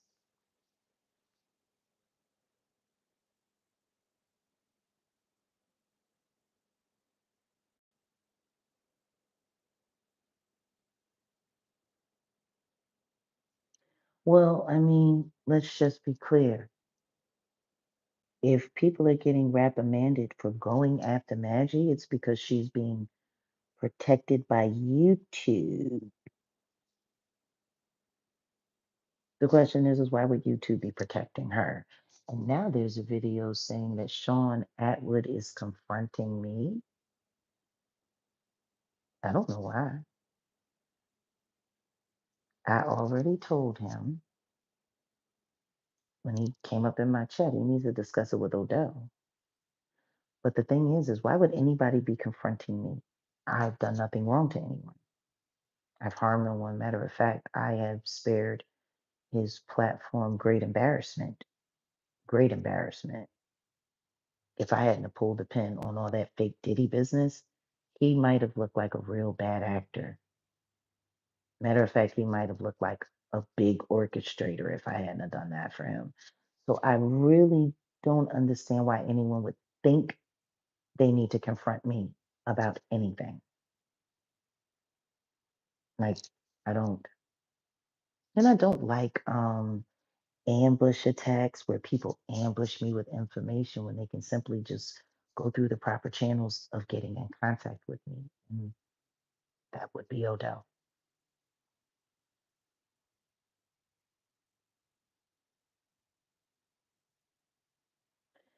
Why is everybody so interested in worrying about every little thing that we say, do, and where we go? It's really starting to feel like all of you people are here to just surveillance us. I'm sorry, I don't know what anybody's talking about this new queen business. You ain't the queen of nothing if you need somebody else to get a name. You're not. You're not the queen of anything. Matter of fact, the only thing you could possibly be are the queen of clout chasers or the queen of trolls. Like she literally went from being an avid supporter and this for the victims to that for the victims to only worrying about making it rain, and talking crap about me. And I've been nothing but decent to her. Yeah, it's stalking. Of course, it's stalking. Everyone knows that. The question is why do people keep refusing to report? If you see an act of cyber terrorism or stalking online, you should report it the second that you see it. You know, YouTube is going down just like the real streets is going down. You know, people stand by, I will mind my business. It has nothing to do with me. It's none of my business. It's none of my business. Whoopie, whoopie, woo, yada, yada, yada. But your environment around you is deteriorating and you're doing nothing to make it better. You're just sitting there watching, either enjoying or complaining until something comes through your window or something comes through your door. And now all of a sudden, all of this harm is so real and something needs to be done with it. It's narcissistic because all of this stuff that we watch, that we allow ourselves to be entertained by, that we allow ourselves to be consumed by, all of these stories, all of these things that we're allowing ourselves to do, it doesn't matter as long as it's happening to somebody else. But when it happens to you, oh my God, it's the worst thing in the world. See, this is how you can tell we have gone so far away from God that it is insane because Yeshua told us God's word, judgment, love your neighbor as you love yourself. If you ever had a neighbor that was hooked on crack and you saw them destroying themselves and their family and their life, and you never did anything to try to help them or stop them or bring awareness to what's going on so help can be administered to save the rest of the community. If you've never done that, then you're a devil worshiper. Because God says, love your neighbor as you love yourself. Would you love what's happening to your neighbor to be happening in your home? Then why didn't you say something? Why didn't you do something? Why did you just sit there and laugh every time you saw the children? Why did you laugh at the kids while they were walking around unkept, wandering off into the street, begging for food? Like, why did y'all laugh at those kids? Why didn't anybody pick those kids up and bring them home and clean them up and show them love and get them a meal and then go take them back home and say, listen to me, you can't keep letting this happen to this baby or I'm going to have to call the police.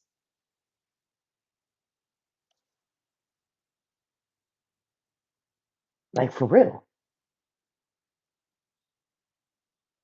No, we like to laugh at the babies and we like to laugh at the mamas and we like to laugh at the this and we like to laugh at the that and talk about how funny that is and talk about how this that is. If you can do any of those things, you're a devil worshiper because God says, love your neighbor as you love yourself. Like we've just become the kind of nation where it's a known, understood rule to step over the body. Don't check and see if they even need help.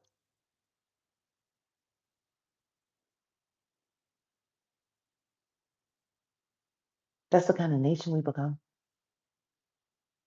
where we can look at someone in their worst state and it inspire laughter rather than shame. Because when I see homeless people, I see how we've let our people down. I don't see how they let themselves down. I see how this country has let them down. That's what I see. Like the simple fact that all of us can see homeless people every day and not feel great shame as Americans, I do not understand. I do not understand. And when God leads me to whatever I got in my pocket, I give them to let them know God hasn't forgotten them. There's never been a time I have given a homeless person or a person in distress money and they say, oh, thank you. Don't thank me, thank God. God gave this to you. God has not forgotten you. Sometimes I think about old Royal. Found himself halfway across the country, homeless. I'll never forget the first time I saw me and Odell saw him crying, hungry. And he was just telling us, like, I think his birthday had just passed, and how badly he was missing his mama, and how he was just sitting out there on that pavement, that hot sun, weeping for his mama, hungry. Grown man, kind heart. Odell went inside and went to 7-Eleven. They had the 2-for-1 on the wings, so we got that and got some water. Just got him something to eat.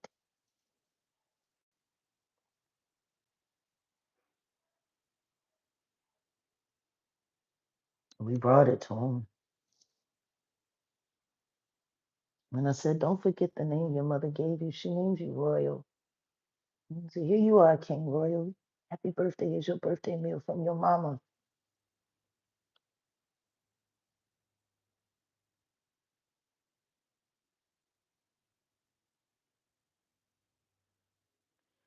The tears that instantly came to his eyes. And he said, I knew my mama could hear me. I knew my mama was going to send somebody.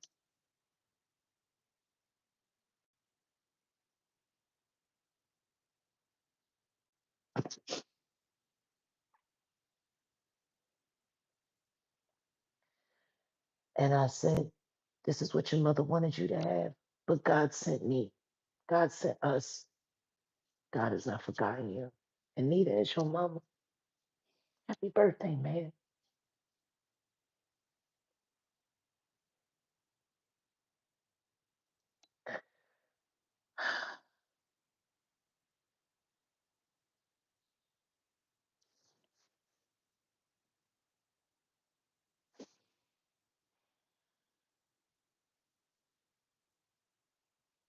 When I think about the gratitude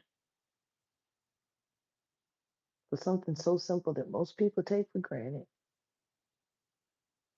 but we were able to give him his mother's love and God's love all in that moment. And he went from weeping on a hot sidewalk to sipping his cool water and eating his chicken wings that his mama and God sent for him for his birthday. You know, to see the dignity that was instantly starting to just fall back into him. The dignity.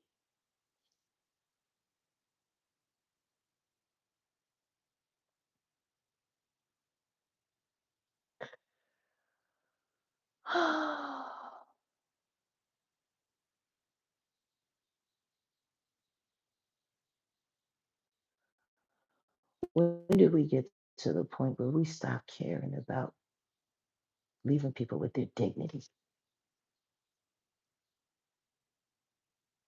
I don't know what kind of child he was. I don't know if he's ever committed a crime.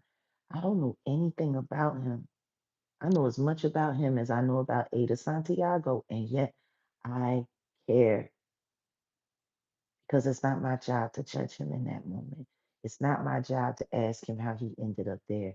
It's not my job to do all of that. That's between him and God.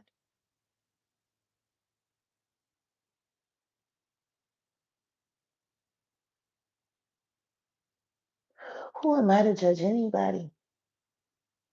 What fucked up shit I done in my life? Who am I to judge anybody? Honestly, I really don't.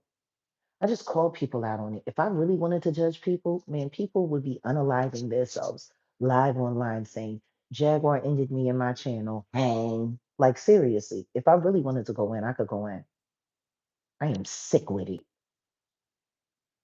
Like, I am sick with it. Which is why when I spare people, they should respect it.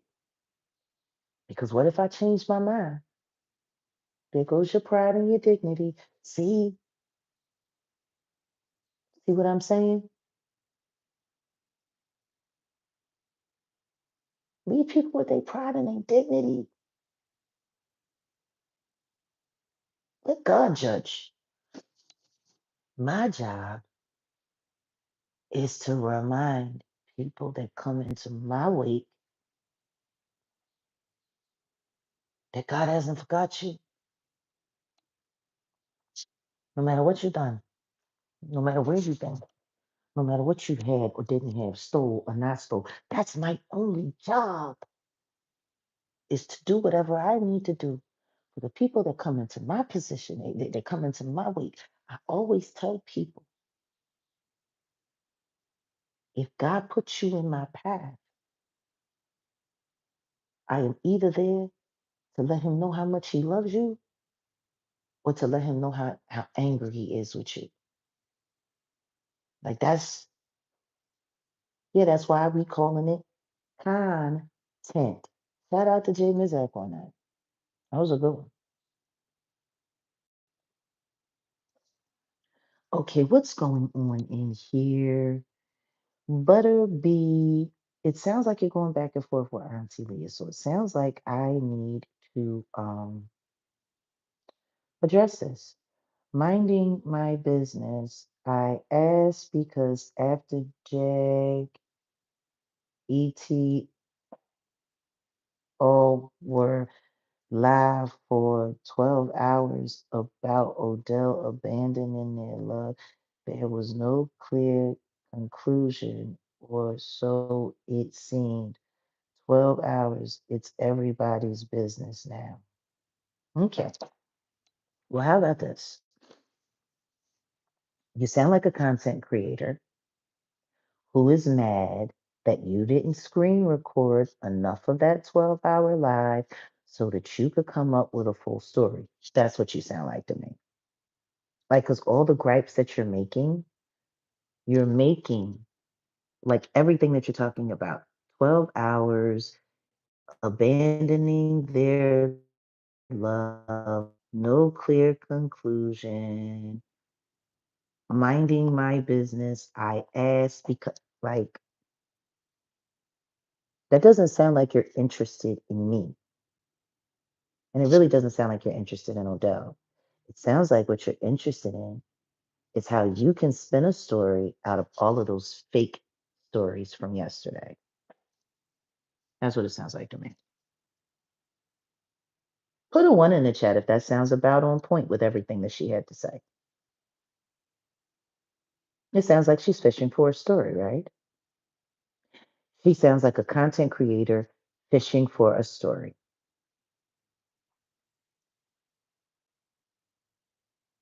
Okay.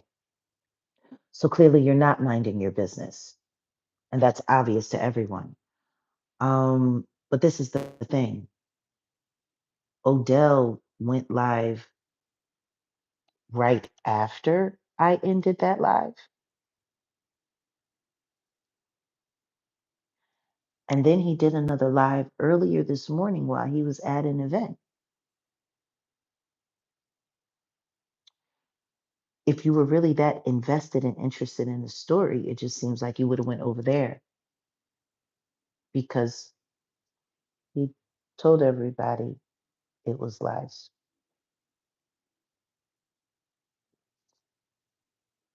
How is that not a clear conclusion? Butter B. Brown? How is that not a clear conclusion? Okay, Butter B. Brown says, I have no gripe.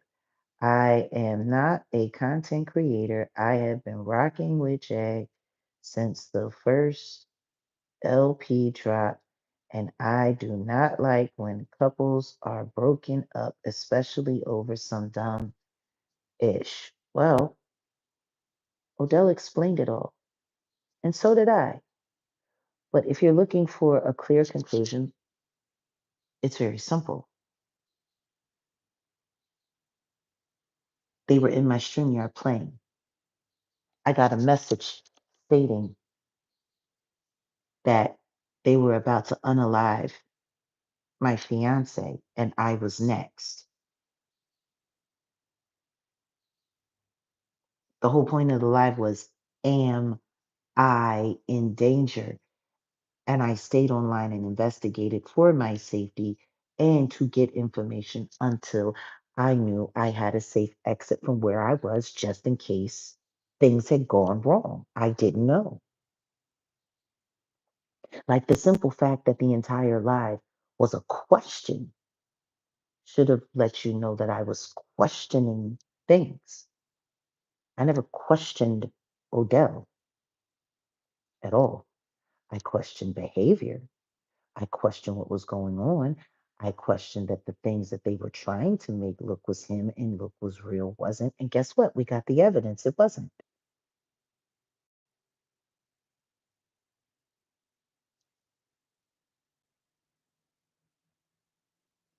That's that. The problem is the hypersensitive nature that people have about gobbling up all of the thumbnails and gobbling up and gobbling up and gobbling up and not really paying attention to what's there. You want the clear conclusion? The clear conclusion is that the troll farm, for the purpose of all me and Odell were no longer together, I got the evidence that we needed and he cleared it up.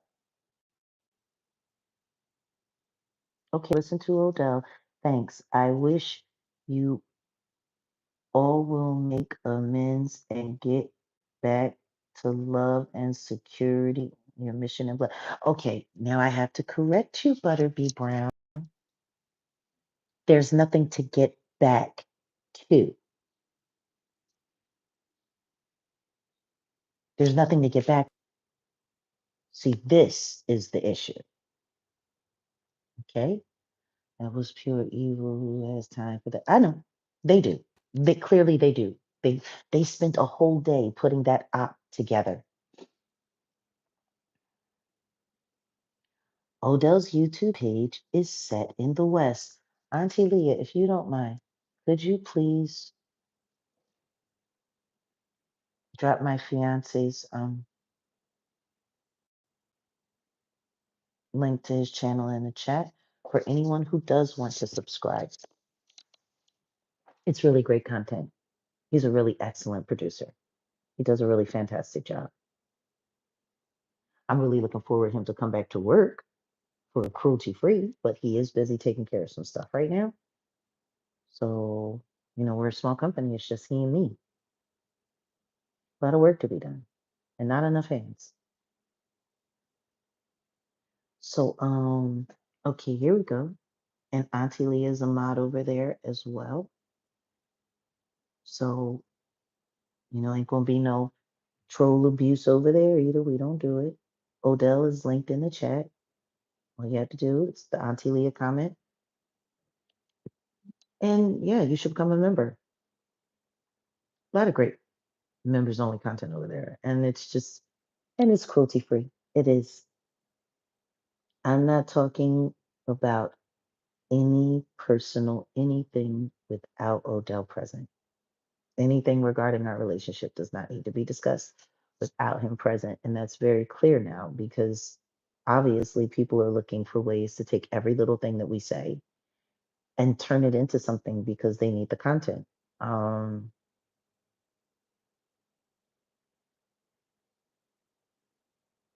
Kiki as I don't know what's going on over there, but I'm sure we'll get it figured out.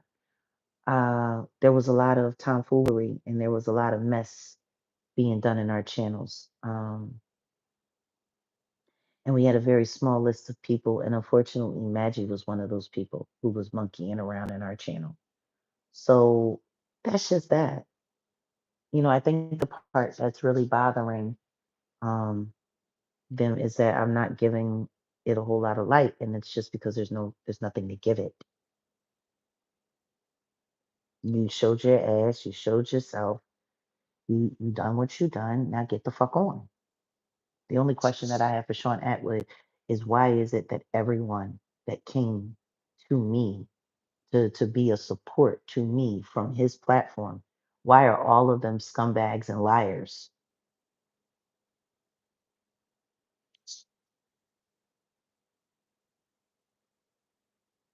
That's all. I'm real simple. Birds of a feather flock together. It's just that simple. Are who you associate with. If everybody that's around you is a scumbag, liar, and a con artist, then what does that make you?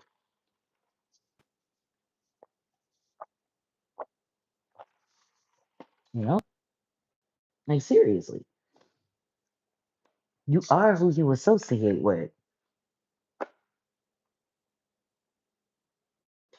Period.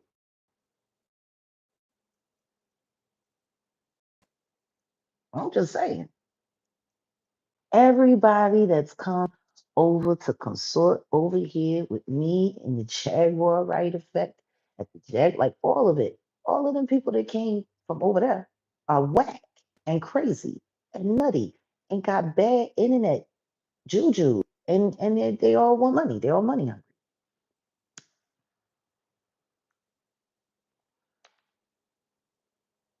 Like, I mean, what are you gonna do?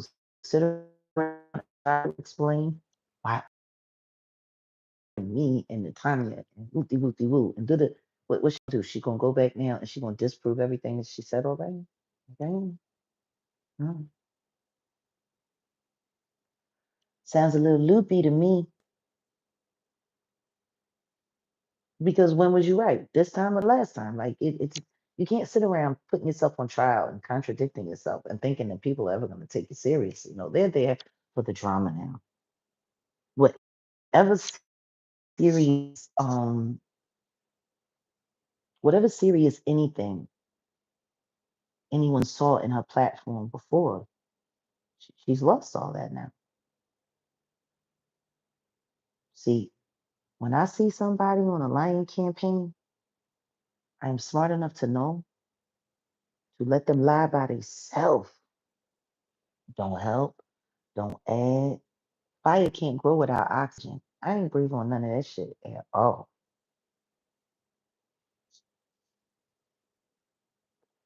And the longer I stayed away, the worse it made it. And now, at this point in time, it's been almost a week, and she's attacking somebody that's not even paying her attention. See, I'm showing y'all her intentions with my lack of action. See, me not doing anything means she had to do more to keep it going.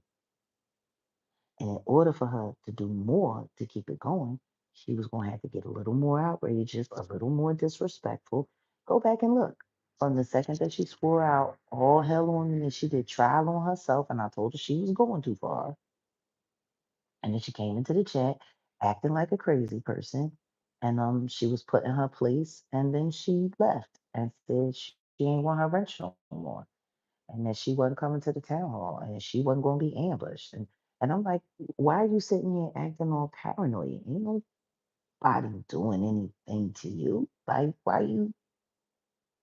I'm like, oh, she on that weirdo shit. All right. And I told everybody what it was, the whole team.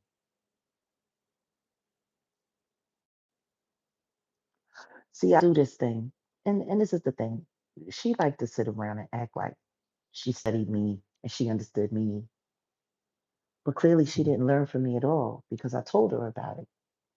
Like, there's nothing worse to me when you can tell someone is an ego driven person, is when you subliminally tell them that you see what they're doing, and then you tell them in real time what you're going about it, and then they sit there and they play off into it anyway. That's when you know that someone is ego driven. Is the girl intelligent? Obviously. Obviously, I could talk to Dear Madge about a plethora of things. She's an intelligent girl. Nobody can take that from her. I would never, because that would be a lie. See, that would be fake of me to say that she's dumb, to say that she doesn't understand. That would be disrespectful of me because I know better. That would be a lie. She's an intelligent girl, but she's ego driven. And you can tell she's ego driven because when it gets to the point where you keep trying to pick a fight with somebody and they keep ignoring you and they keep ignoring you and they keep ignoring you, once it's been clear that this person is not going to give you what you want, anything that you do after that is punitive. If you saw somebody running up to somebody on the street and just hitting them out of nowhere, and they're not doing anything, and then they get away, and then they come to hit them again, and then they get away, and then by the third time that person comes back, they don't care that you don't want to fight with them. They're just going to keep fighting at you until you fight them back. See, that's manipulation. That's manipulation because you're trying to conjure something that's not there. So, my last message to the not so wise owl, if you were really working with your intelligence and not your ego, because you wasn't trying to impress your friends and show them that you could be the one to take down Jag, The second that you came into the chat, the instructions by me were simple: Japanese inspection. Now, a lot of people don't know what Japanese inspection is. Let's just be glad I'm a very worldly person and have great knowledge on many, many, many cultures, processes worldwide. Watch me work. Mm. So here we go. Here we go. That damn school bus is so loud. Other than the school bus, there they go off to school.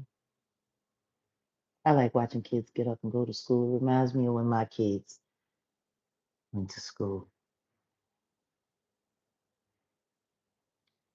I don't know what happened to Sassy Chick, but bye.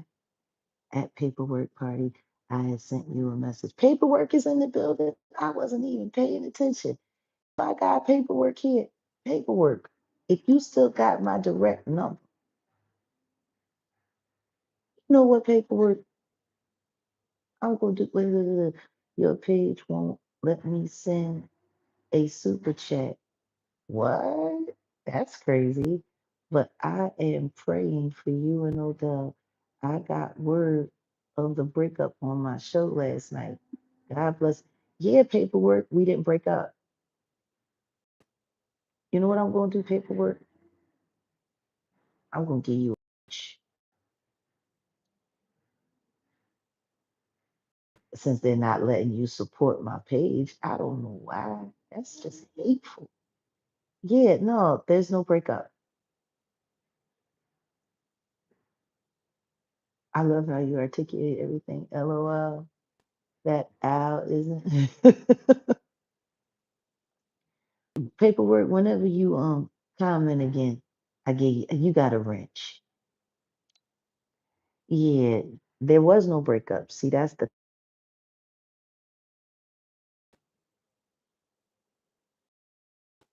you know what I mean? You see that? Now, paperwork knows the both of us. Paperwork has Odell's phone number, and paperwork, I think you got my phone number as well. But I gotta check and see. Congratulations, paperwork. What we congratulating paperwork on? What am I missing? What did I miss? I don't know. Haven't talked to Tammy. Don't know anything. Nothing. What I do know is that Tammy still hasn't asked for her phone back yet, which I have, and neither has Amber. Did cut off the service. Um, Paperwork, if you hear me and you still got my number, if not, I'm gonna have to call Jean. Actually, get my number from Jean. Jean got my number. I keep forgetting. I don't know. Listen to me. I gave paperwork a wrench because it's paperwork and because I'm trying to keep the communication going.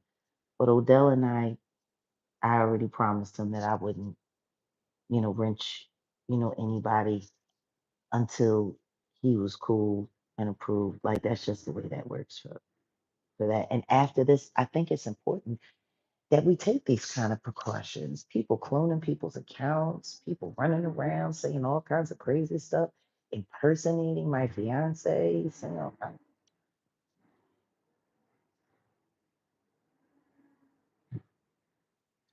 I mean, but back to what I was saying. And salute the paperwork party and make you go there and you subscribe. It is a team effort. Thank you, Michael. I'm okay and I'm safe. I just don't live a kind of life. Cool, Jen. Oh, thank you, paperwork. We have a lot of talking to do. We got a lot of talking to do about Angie Stone. We got a lot of talking to do about me. We got a lot of talking to do about a lot of things. And we got a lot of talking to do about this yellow beezy situation. I need to talk to you about that. I still haven't done an official interview, and since I got the award, there was I don't know. Maybe I will, maybe I won't.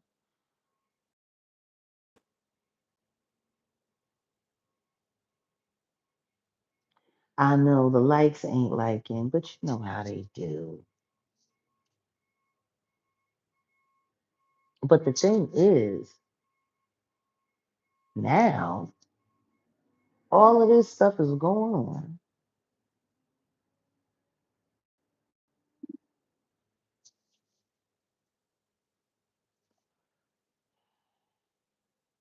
There's a lot of stuff going on. It's wild. It's how quickly people can end your relationship and create all kinds of chaos in 24 hours, man. That's a coordinated effort, boy. That's a cord. Who was the man on the screen? Oh, that's Cash Patel. He's the new Wyatt Earp for the United States government, who is friends with some people that I've become friends with and support me recently. He has a dream about turning Gitmo into a third world crap hole for every American trader that he can get his hands on. And there's a couple of people I'm going to point out to him that I really think he needs to go see. Get them ready for Shangri-La in hell.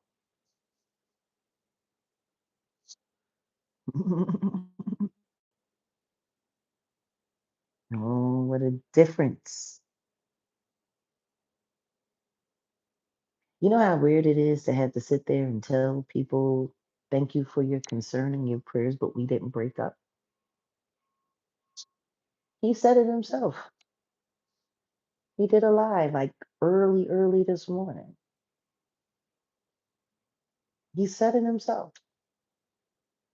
And I still gotta answer those questions. It's funny how all of the lies get seen, but the truth is so hard to discover. That doesn't sound like an accident. It sounds like manipulation of algorithms,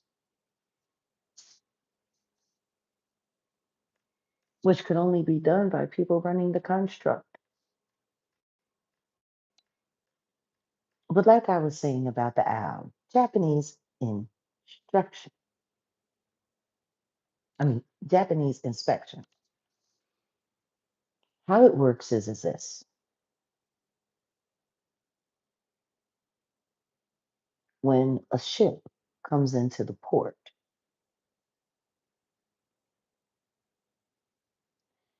if there's no paperwork for it, if no one knew that it was coming, if it does not look familiar, you let it sit there. Now, the Japanese are very thorough because sometimes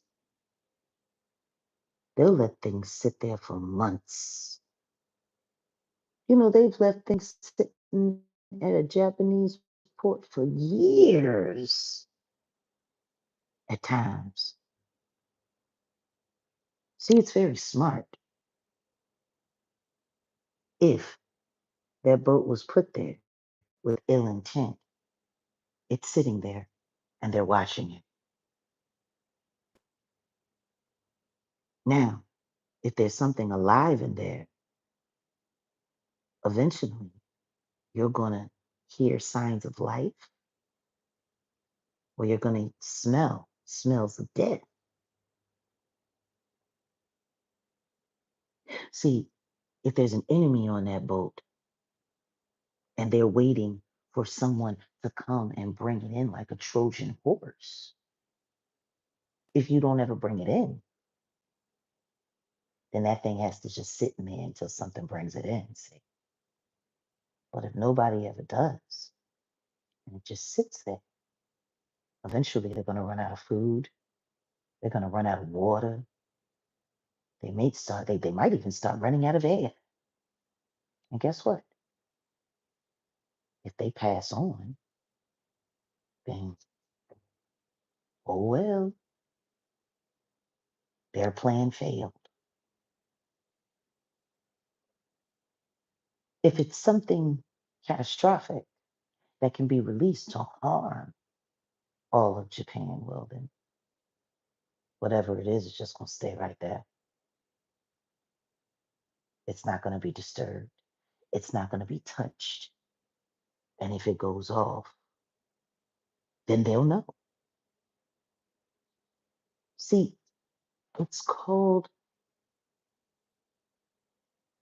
smart thinking. If you don't know what something is, you're not sure about where it came from, it's best to leave it right where it is until it becomes obvious to everyone.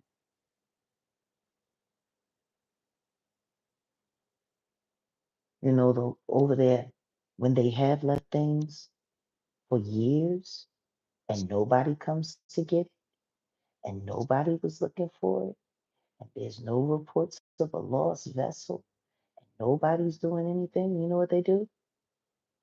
They tug it out and they destroy it.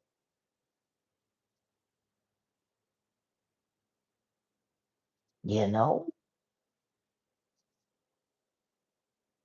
You know? That makes a lot of sense. Whatever that is, you ain't missing it because you never had it. You ain't called for it, so you know it's not yours. Leave it there. Leave it there and let it show what it is for itself.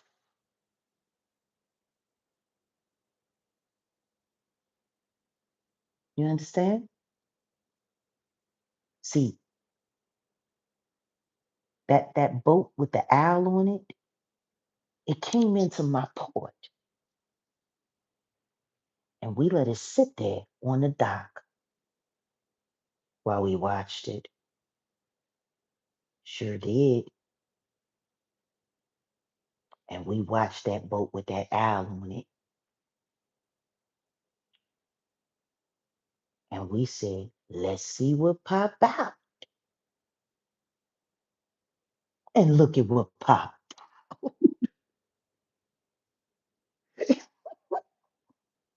Look at what popped out. We didn't have to do nothing but leave it there. See, that's the value of understanding the art of war. You know what battles you need to fight. You know what battles you don't. You know what things you need to inspect. You know what things you need to let alone. But if ain't mine, if that's not mine, and I don't got the papers for it, and I'm not pulling it into my doc, that should have let you know everything you needed to know. Because see, everybody else that was in that chat on that team has my direct phone number, my direct line. She was so excited when we let her in to the upper room of our moderator chats because we have multiple and they do multiple things. Nobody will ever know how I run my organization to be able to tell anybody anything about anything because pretty much nobody knows anything except for me and Odell. And there are things that I don't know on Odell's side. There are things that Odell doesn't know on my side. We do that for a reason. Plausible deniability. I cannot witness to or speak to or have anything to say about matters in which I do not want any association with.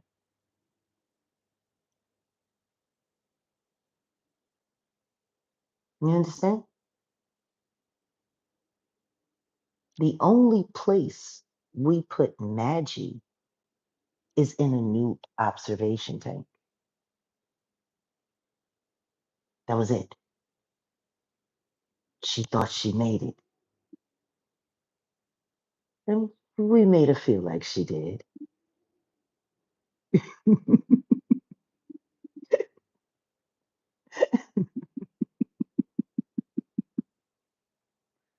Isn't that cute?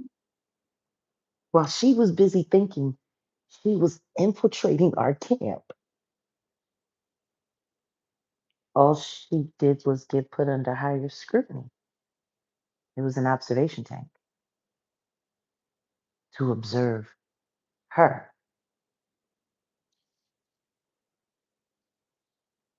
Everyone in that chat has my personal phone number. Why didn't she?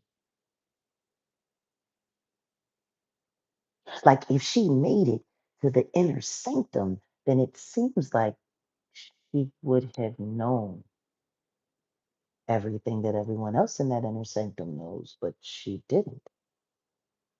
She knew what we told her and what we shared with her. Nothing more, nothing less. See, that's how I know everything that she was doing was driven by ego and greed, because she really thought she was inside. But the only thing she was inside of was an observation tank. While we observed her, watched all of her moves, and privately discussed all of the things that we saw her doing. We watched you, Al. You were being watched. You were being studied. You were being tested. Like you said for yourself, I gave every member of the team different information regarding Mar-a-Lago. You said that yourself when you was busy trying to tell everybody how I think so that they could know how to counter me. You remember that, Al? When you told everybody how I was Tyrion Lannister and you tried to convince everybody that you know how I think and how I operate so that you could tell the people that are running you that you have influence and sway with me.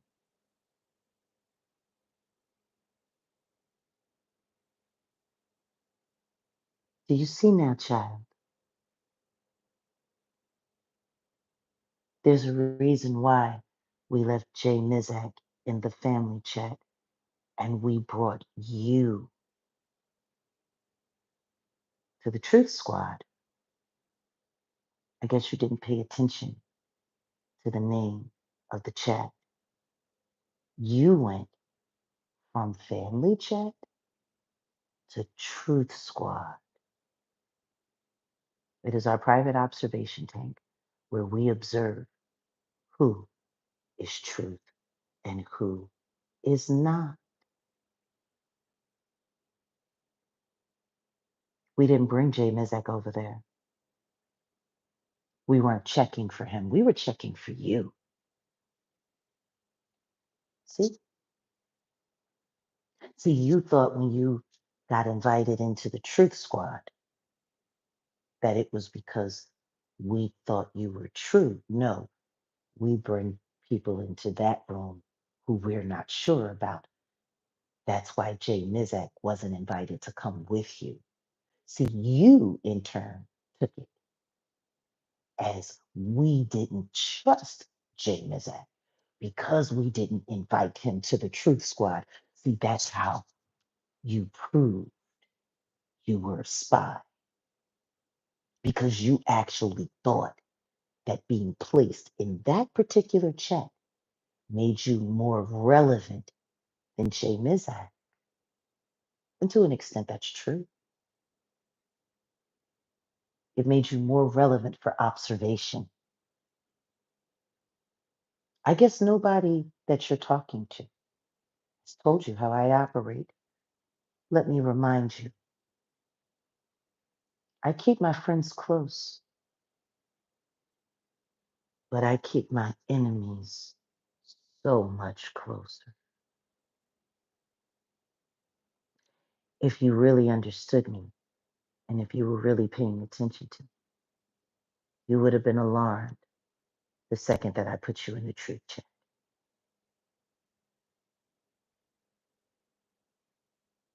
When I know I have an enemy, I pull them right next to me. I let them think that they're the most important thing in the world. I let them think that I rely on them. You've been talking to that weirdo. Where's that weirdo at? You've been talking to that weirdo because the same way I smoked you out is the same way I smoked her out.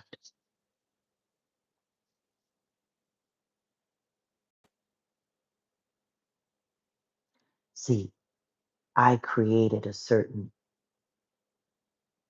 chain of events that would leave you with no choice but to expose yourself. See, I took all of your options away from you.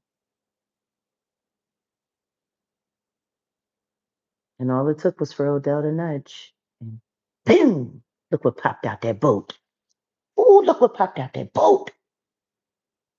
Oh my goodness. All Odell did was just do a little and that boat popped out, filled with trolls. Did it not? Japanese inspection. I'll never forget when it started going. I said to my hotel, I said, baby, it ain't even been 24 hours. Japanese inspection ain't even been open 24 hours. Look what popping out that boat. And he looked at me and said, I'm shocked too, babe. I thought it would have taken longer. A Trojan horse boat filled with trolls with an owl on it, trying to look non-threatening. My God. Same play we ran on Kimmy to smoke Kimmy out. We just ran that on you, Al. And you seem to be as equally unprepared to deal with the reality that nobody beats the Jag. Nobody. They've all tried. Look at them. I went live for 12 and a half hours yesterday. And guess what? I dictated every last one of their lives with what I did. They tried to infiltrate. They infiltrated my StreamYard. They hacked. They lied. They did all of these things. And it went nowhere.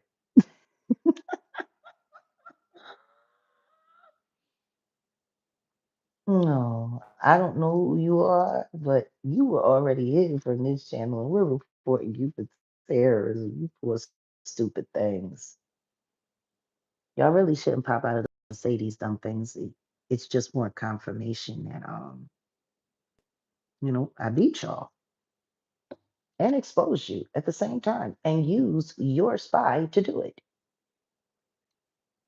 Hmm. Ain't that something?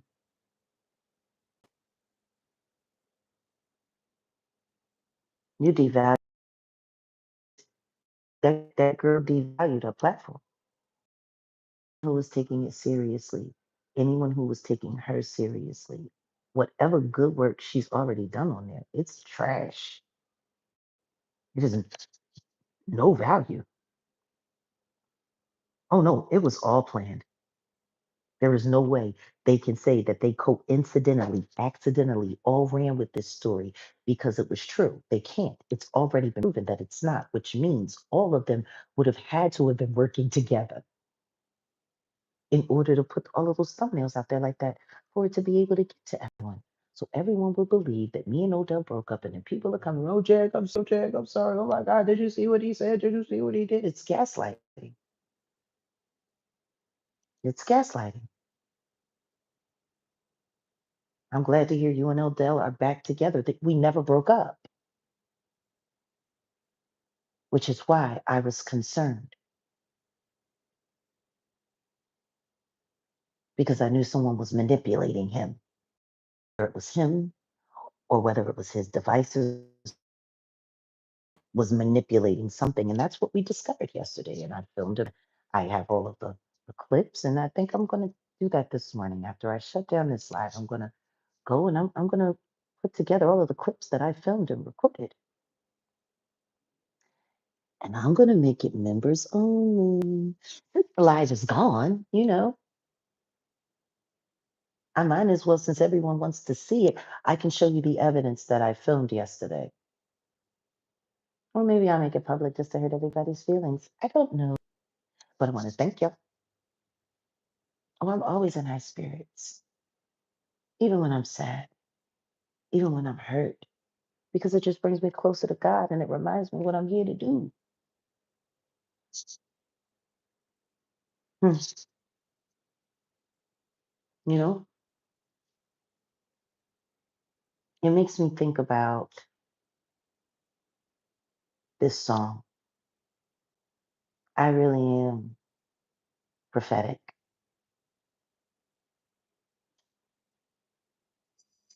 Everybody always want to know. Let's listen to this before we shut down. First, my name's Jaguar. Dress me different than no you got my generation. My enemy can be your personal. Don't spend place till it's time to run. Ain't scared, never been scared, don't be scared. And that's a fact, yeah. You should be questioning me. Truly, I've always been a fact, yeah. I'm not a narcissistic thirst bucket, no, no. Just separate. Away, you've been thinking about me too much. Time to come up for air. Your opinion in the universe of me with a bonus hero. Never went down you to the some else and I don't hero. Carry you living death, covered up in a whole lot of coveting. This ain't church, so why you gotta play in your hand? Cause baby, I ain't never in, but you can take this incense right here to the store and go and get the snack. And sit on the curb, take it from which hand you just snack the turn up. You want it, time for the turn up. Turn up, yeah, boy, time for the turn up. Everybody want to know, like, about celebrity friends, why I gained weight, my marriage, and all that. What else? Time, the roots was cool, shape was great, and got something just amazing. All the things is hoping for later. My talent and my company. I'm living with spirit and shape me, but in the day I'm aiming. Self-reliant, don't waste the fight, and don't sleep that change until I'm tired. Always waking, chalk it up in depression, married and has hope. Dark days, storms bending me to the end of the rainbow. Tell me about it, don't name shame. I love it in his mother. Might do it one more time, honestly, because it's such an honor. Always wanted a real life for real love. Something that was on my true definition of pain is to be alone in the sunshine. You wanted it.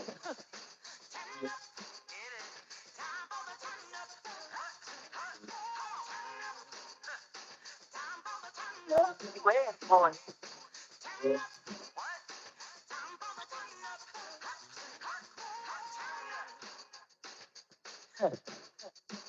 So everything in this world that glitter and gold ain't that the damn truth? Ain't the world. You should say pretty much. Right. Everything that glitters ain't gold. You can't well just a lose your soul. Hey, everything that glitters ain't gold. You gain the world just to lose your soul. No shame in loving God, though the world may see us failure. Good things they do take time.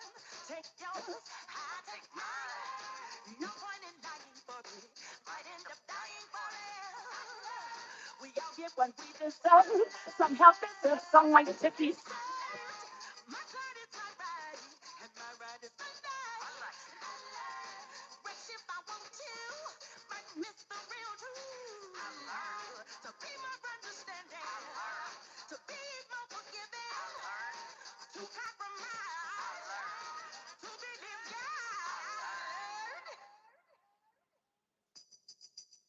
I always want to ask some questions, right? Mm. Those space.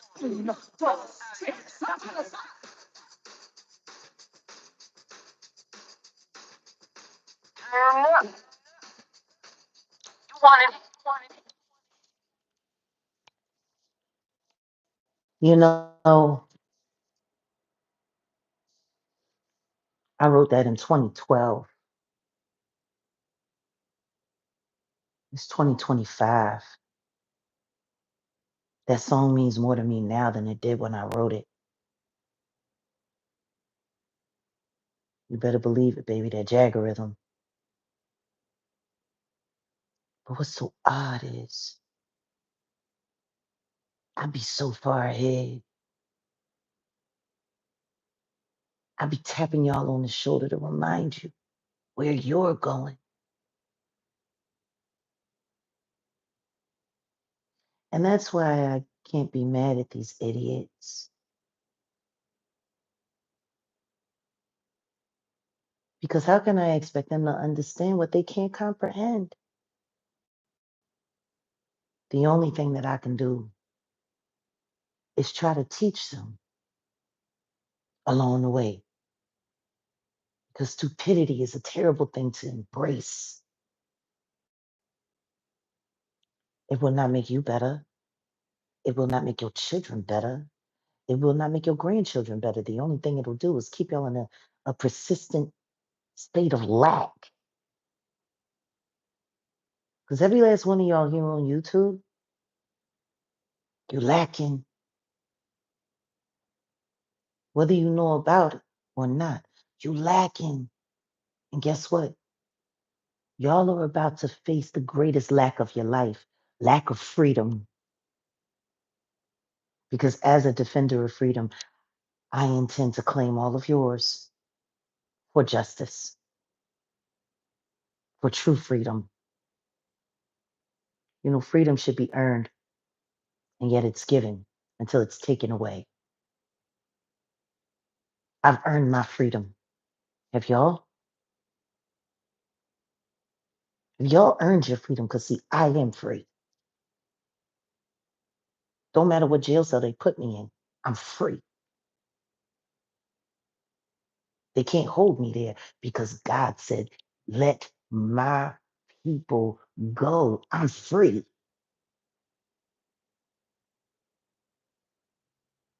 Y'all sitting up here, slave to an algorithm that you can't even control.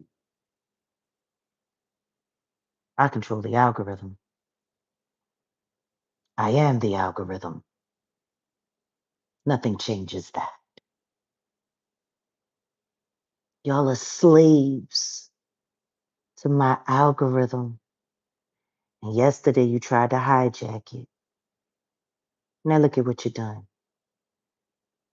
Look at the fools you've made of yourselves. And you turned around and gave me all the evidence that we needed. Mm. Go on, get on up. All y'all little hungry trolls, get on up. Get on up. Come chase after me, your mother,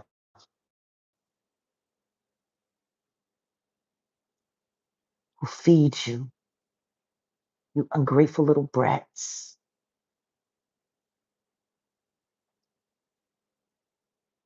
Tell your children to make sure they thank me before they eat the food I bought for them. You tell your children. Don't forget to thank Auntie Jay. Huff Nicholas. The next time I see you in my fiance's chat, you will be dealt with. Don't drop no numbers. Don't drop no email addresses. Why don't you call your friend, big homie Sip, Kiapra Demontre Henderson or Brian Henderson, whichever name he's going by, trying to run from that case where apparently he unalived someone all those years ago, allegedly, or at least that's what he told me. But he also told everybody that he cheated on me and got somebody pregnant, and the baby should be About 6 months by now. Ain't nobody seen no pictures. Not even from you, Tamari Huff Nicholas, the thief, the embroidery machine carrier. And that's not alleged, that's on your police record. For all those times you've been back and forth to Cook County for retail theft. Those are facts. If you want some content, why don't you throw a virtual baby shower for your best friend, Big Homie Sip, and the baby that he had with that uncheckable or that plastic person? That would be nice of you to do. Y'all sat online and begged for everything else. Why don't y'all go on ahead and beg for that baby? Because that nigga ain't got enough money to take care of himself. That's why he needed me to financially support him.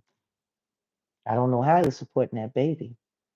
And I know he ain't feeding that baby jerk chicken cheesesteaks on the 2-for-1 or for Uber Eats. I know that 6-year-old baby, that 6-month-old baby ain't surviving on no jerk chicken cheesesteak 2-for-1 on the Uber Eats.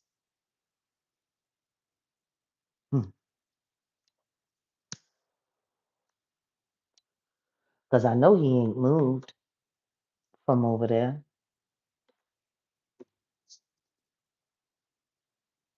Down the street from that cafe I used to buy so much food from for him to eat when he got back from driving around boxes at UPS over there.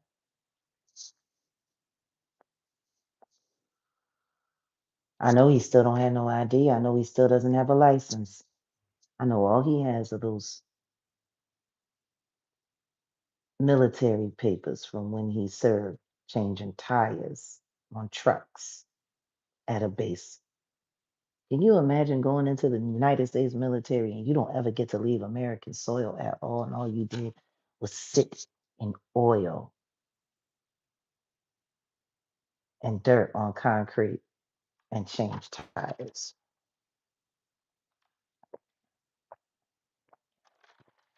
But thank you for serving your country, sir. You know, even the change of tires are important. Hmm. Yeah. Jerk, what was it? Jerk 61?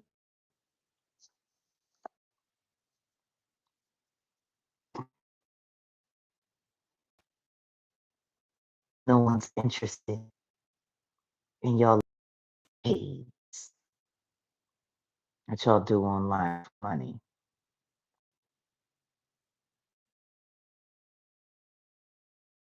Sex tape out on me, though. That would have been a shame it didn't work out. You know, Trees got her hands on it and ruined the whole thing thanks to VS Icon. Fuck you, bitch. Just in case you weren't sure, we're no longer friends. Fuck you. Forever. Because I got a feeling you had something to do with all of that internet online stuff with Mo 3. I'm be looking into you, VS Icon, regarding all this Mo 3 Yellow Beezy business. I'm be looking into you. You know, you used to be a real big hitter on the Mo 3 sector, and then something went wrong. And considering how you operate and how you move and how you have no problem with stabbing people in the back for a click in a view, I don't know. Maybe the authorities need to investigate your accounts. We all know you ain't got no prison problems with breaking the law. You hit old women in the back of the head with hot pancakes on a plate at IHOP. It got so bad for you, a judge had to order you offline for 3 years. Are you ready to lose your privileges to work online for life? You're a veteran. It's shameful what you're doing. You ain't helping your country doing the foolishness you're doing, VS Icon. Susie, huh? You want to know what's interesting? Odell had a spy that went by Susie, because that's your name. That's why this weirdo who tried to break into my life again, that's what she calls you. Secondhand Susie, because your name is Susie. My fiance Odell has a spy named Susie. Is that you, VS Icon? I'm really getting curious about this spy because that was the one feeding him all the information about Atwood. So was that you, Susie? Are you that Susie? VS Icon?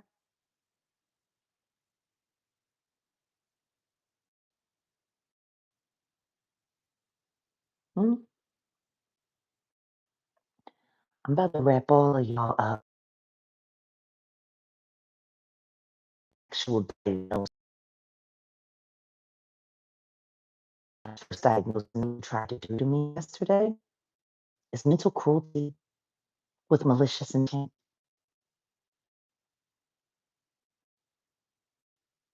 I don't know. I might end up experiencing some residual emotional effects from all of this. I mean, I did do a lot more crying yesterday than I'm used to. Certain things have been triggered in my mind and my dreams because of all of this. This is great emotional and mental distress. They have to sit online for 12 and a half hours to prove that people are stalking you, harassing you, lying on you, and gaslighting you in real time. Actually, I'm glad Odell snatched that down. It's great evidence. And that's enough for a class action lawsuit against YouTube. I want to thank y'all for all your hard work. Keep up the bad work. Like, seriously, y'all finna get me paid.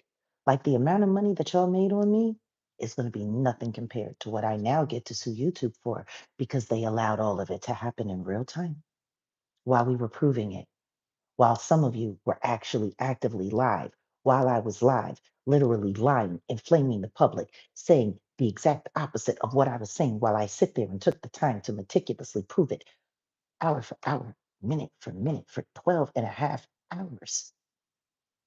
There was a vicious attack on my life, on my character, on my fiance, on his platform, on my platform, on everything.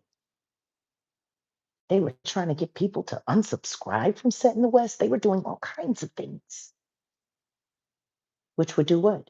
It would attack our financial stability, wouldn't it? Since all of our channels are monetized, wouldn't it? That's tortious interference. When you do something to intentionally try to impede another from earning an honest wage at what they're legitimately doing, that's the very definition. Yes, all of you witnessed it. All of you were my witnesses. All the thousands of you who watched it, my witnesses. Y'all tried to attack our platforms to devalue and demonetize so that we can't earn any money. And you did it all with a lie. Does everybody understand that that's what happened yesterday? Let's put let's put a 3 in the chat if we understand that what they did was commit tortious interference with malicious intent while cyber stalking and harassing and gaslighting the platform to believe lies. Put a 3 in the chat if we know that's what happened. Put a 4 in the chat if y'all think I'm just like making this stuff up. I mean, for crying out loud, like Butterbee said, it was 12 hours, so everyone saw it.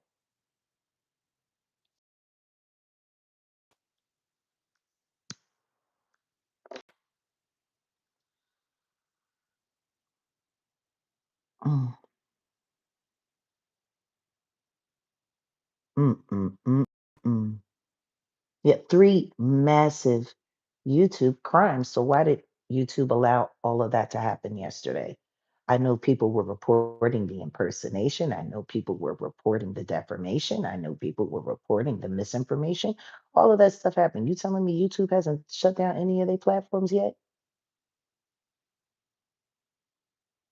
They let all that happen. We have the evidence of literally somebody breaking into my StreamYard, coming in on my link, and posing as Odell with his wrench. But yet they couldn't come up on the panel because they didn't have access to his laptop, which means he was alone. See that? If we hadn't have been separate, we wouldn't have been able to prove any of this.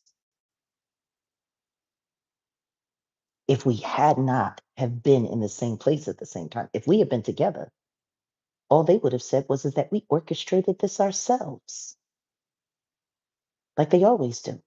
Every time they get caught in one of their internet lies going wrong, scams going wrong, they all work together and to create a narrative to say that it was us that did it. We planned it. And guess what?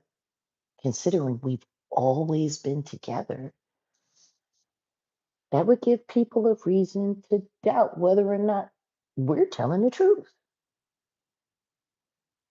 But if Odell was nowhere near me and I was nowhere near him, and we were not in contact, and yet we were able to follow the YouTube crimes and real life crimes committed yesterday on YouTube, with at least 12 participating channels working together to spread the disinformation on what everyone knew was a lie. If we had not have been together, we wouldn't be able to prove this without a shadow of a doubt. See? God's plan. We were not together, and yet we were able to discover the truth because we were.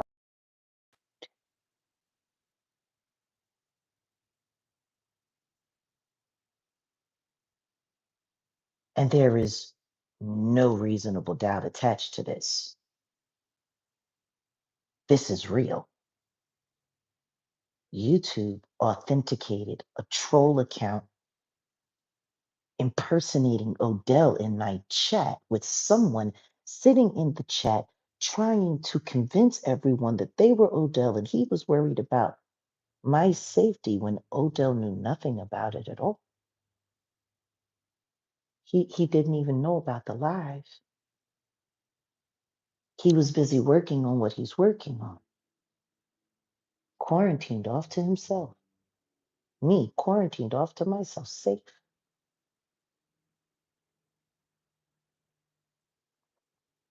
So, how did someone know that we weren't together? Because the only way they would have been comfortable with moving forward with this as quickly and rapidly as they did is if someone could have confirmed to them that Odell and I were not together.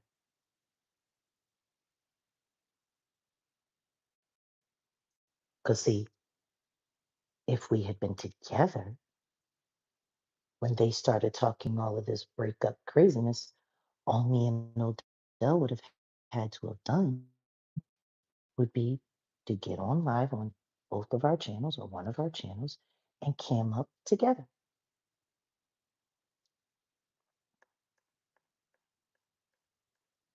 That would have shut all that down.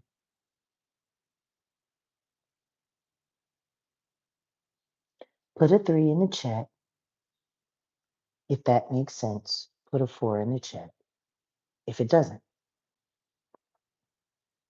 If me and Odell would have been together, everything that they've done, we could have debunked it in seconds, which is why they felt comfortable with moving forward with it, because someone who's surveillancing one of us or both of us knew we weren't together. That's the only way that could have worked. It couldn't have worked any other way. There's no way that that many people could run with that amount of false information simultaneously at the same time unless someone could confirm to them that we weren't together so we couldn't debunk it. If they had ran with that and me and Odell were together, all we would have had to do is cam up together. Mobile upload, we could have cammed up together.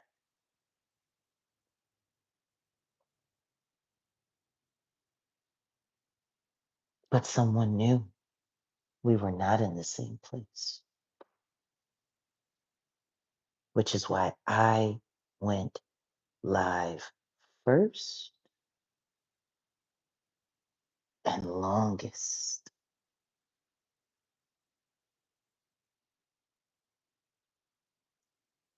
Somebody knew me and Odell were not in the same place. Somebody knew I would be able to debunk it unless we were together. Somebody knew. Who knew? Who knew? Who knew that me and Odell were together? Hmm?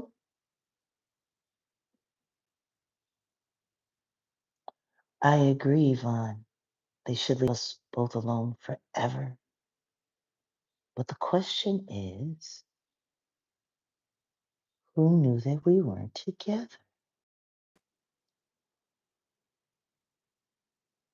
Hmm. Fat fingers and a cheap ring. Indeed. The very person impersonating Odell's second ex-wife, pretending to be her. There was a lot of impersonation going on yesterday. There's no way it couldn't have happened unless. No way. I don't know what Maggie know. I don't talk to Maggie no more. The day that Maggie came in my food, acted like a chat, and said she wanted to her wrench, we removed her from all groups and got me. That's it.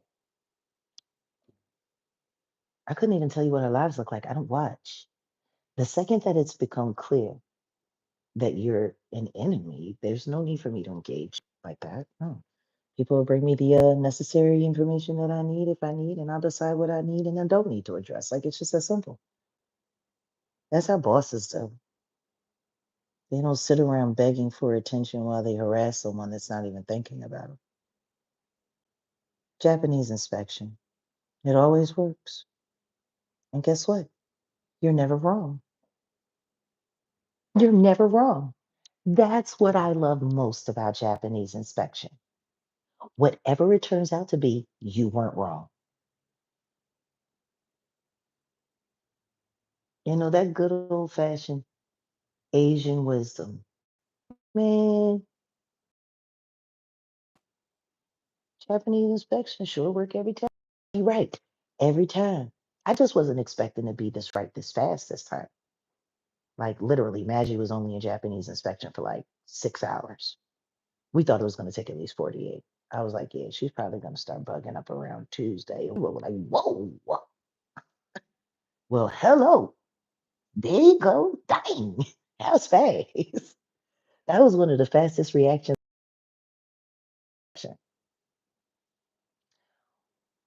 Which is why she over there burning herself to death, destroying her platform,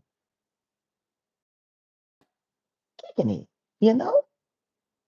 Hey, thank you for the over 500 likes. And thank you for all the contributions. I already know Auntie Leah already thanked everyone, but I thank you for those who've been allowed to donate to the platform. Appreciate you. Yeah, quickly, very fast. I was like, damn, Japanese inspection on crack.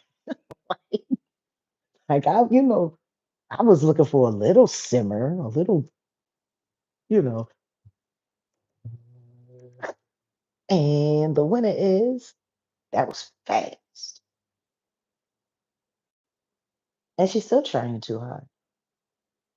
And while she over there doing whatever she doing, posting pictures of herself crying, I don't know what happened. I thought Murph broke her heart. I thought Murph was a liar. And I mean, that's what she said to us. Murph was a liar. He broke her heart. She really trusted him. She couldn't believe it. Like Maggie was the first one to come to us and tell us that Murph's degree was a phony. Like she said that. I was like, okay, so Danny is sitting over there. She was like, yeah, it's true. Danny's not lying. It's true. He's a lying sack of shit. It's true. I looked at it. It's a bad fake. She was like Lionel B's a fake cease and desist was better than Murph's yeah Murph's yeah, and then and she sat there and she just told her, oh my god, what was I supposed to do? Beg for him? The girl said it. That's what she said. That's what she said. I'm telling you what she said in the chat. He said it was all a fake. Danny wasn't wrong, and Murph is a liar, and he's a this and he's a that. And she felt like he was setting up Steph and Uncle Mike. That's what she said. That's why I thought it was strange when they told me that Murph was Plotter, that Maggie would call herself Steph's friend and let Plotter have a wrench in her chance. Chat if that's Murph. Yeah, you know, they did a lot of colluding. They did all kind of colluding. I don't get involved in that stuff. Ain't got nothing to do with me. Ain't got nothing to do with me. I'm just saying. That ain't got nothing to do with me. Hey, I ain't got nothing to do with that. He's running around talking about Murph was offering service on Uncle Mike channel. And I'm like, well, he don't do it on mine. I ain't never seen him offer no service. He ain't offer no service on my channel. That's what I need to be worried about. Did he offer a service on your channel? Did he do that? Well, no, I would never let him do that. Well, then why you worried about it? If that's what he was doing over there, then they need to figure that out over there. It ain't none of your business. What you had to worry about it? Everybody always worry about somebody's business. Let them handle their business. If he did that over there, then Uncle Mike has a clear gripe against him, false advertising and representing and putting his platform in jeopardy. And Murph would have a responsibility to explain to Uncle Mike why he did that. That's between them. Ain't got nothing to do with us. What you want to jump in it for? For what? For what you want to jump in it for? For what? It's none of your business. None of my business. Just like Ronnie and Sean. Everybody been trying their hardest to get me to come in and pick a side. And why? For what? They ain't got nothing to do with me. That's Ronnie and Sean. I am neither of their wives, girlfriends, nothing. I'm Ronnie's big sister in Christ. But I'm just because I'm his big sister doesn't mean that he's not a full grown man. Ronnie got babies. Ronnie done beat cases. Ronnie is becoming a whole social activist. He grown. If Ronnie is capable of fighting the government on his own, why he need my help with Sean Atwood? I mean, no disrespect, but they both ex-cons. Like I see this as some ex-con shit. Like for real. Both of them been in penitentiary. Both of them had to serve on some kind of federal something. Shit, Sean Atwood ain't even allowed in the United States no more. He was such an outlaw while he was here. God bless him. You know, they some convicts on some convict shit. Whatever Ronnie say he got about Sean Edward, he found it out through the jails.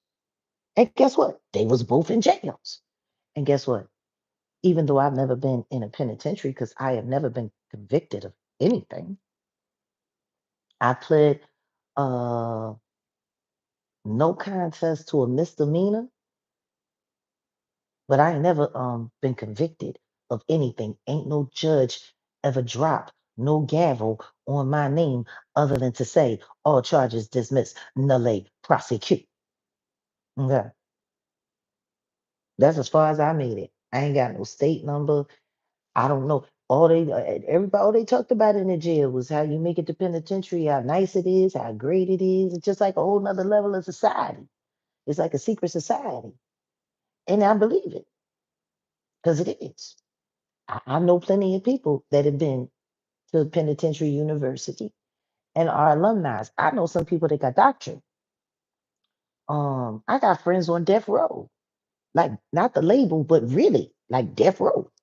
Um, so in my opinion, these are two kinds. They got a beef. The rules by jail standard is mind your business and let them work it out. And if somebody go down, just make sure you quick about helping them get to the infirmary so they don't bleed out. That's how I feel about it. Rest of it's none of my business.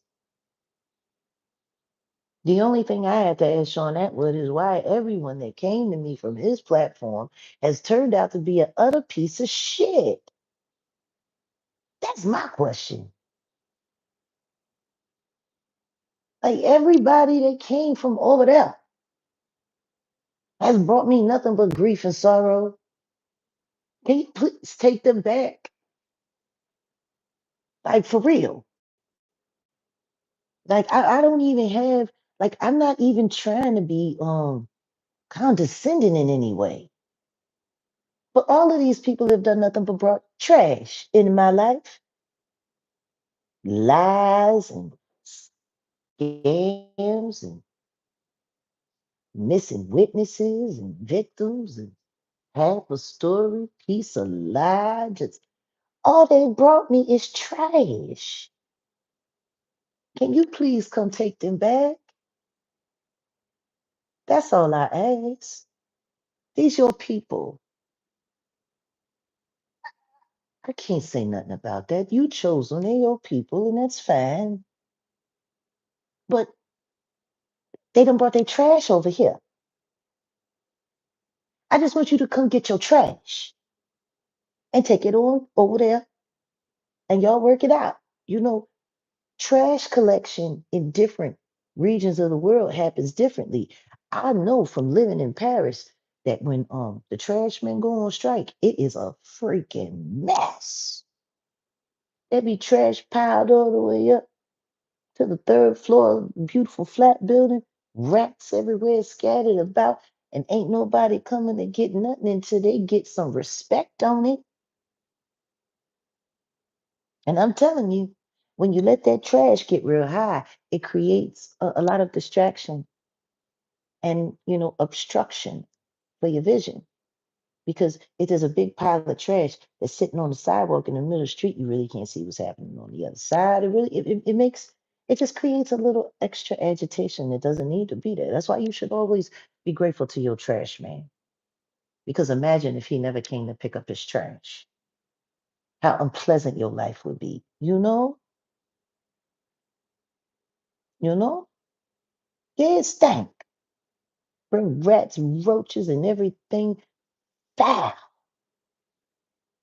And that's what all of these people that came from over there have done to me.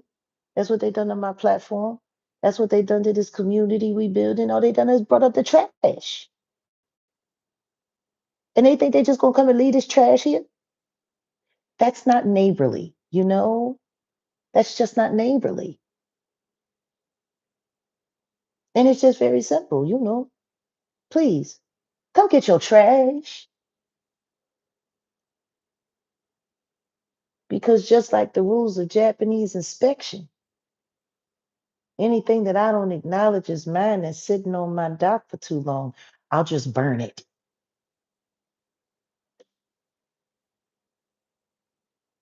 If nobody comes to claim they trash, I'll just burn it. And I have every right to do so because I have every right to protect and clean up my community as I see fit. So how about rather than people coming up with little catchy clickbaity thumbnails to try to be cute, let's just be civil and get your trash.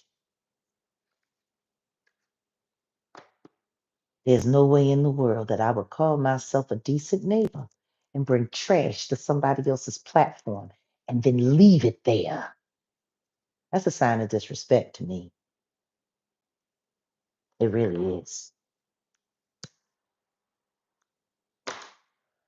Not very diplomatic.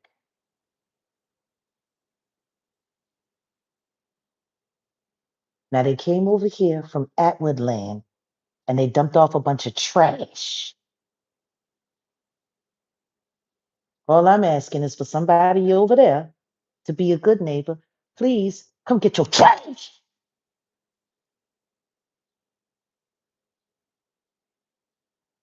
Because it didn't exist here until I sat with you. And everything that's going on right now is trash.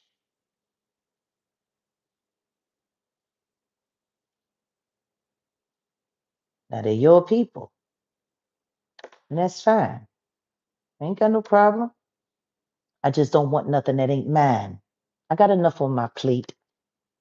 I got enough things going on. I got to prepare to get my lawsuit together for being named viciously and maliciously in a lawsuit that I couldn't have possibly been present for because I was sitting in jail, not prison. I was never convicted. Jail and prison, two different things. Jail is where you go before you become a convict. Prison is where you go after you become a convict, something that Sean Atwood and I don't have in common. We don't have that in common. No disrespect, but it's just true.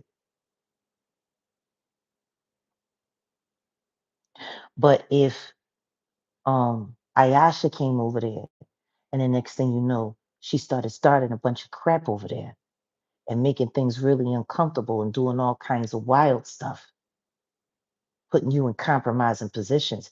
If Ayasha did that, you want to know the first thing that I would do? I would call Ayasha, tell her to apologize and stand down. And guess what? Ayasha would do it out of respect for me. She would do it in a heartbeat. If I ever saw anything that Ayasha did that was offensive in any way, if I asked Ayasha to take it down, she would take it down immediately without question. She would say, Jag, I'm sorry. I was just trying to help. I know Ayasha well enough to know that to be true. I could say the same thing about Grace. What if Grace came over there picking spiritual fights with Beverly Rhodes? Hmm? What if Grace came over there questioning everything that came out of Beverly Rhodes' mouth and calling her a heretic or calling her a witch? What if Grace came over there and decided to pull cards on old Beverly and do a little reading on the reader? Hmm? Oh, that could start quite a stir.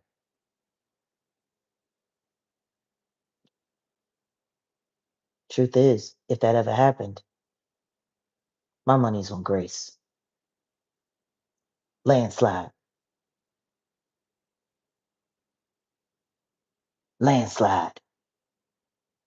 That's how much faith I have in her, unequivocally. And considering that Beverly Rhodes did a reading on me, if any of y'all believe her, then what should that tell you about my Grace?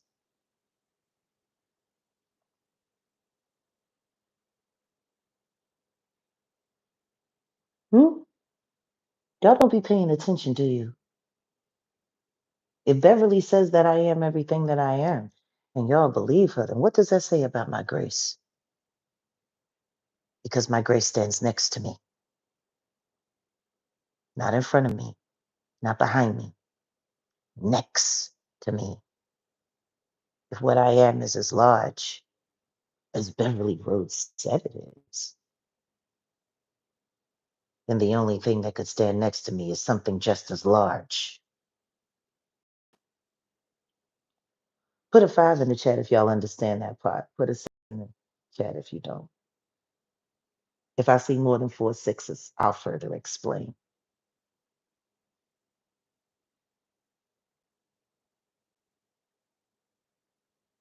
Okay. Good. Everybody gets it. Now, if Grace would decide to go over there and pick a fight with Beverly Hills, it would be spectacular. It would be pure fireworks. Matter of fact, that's almost like a guilty pleasure wish.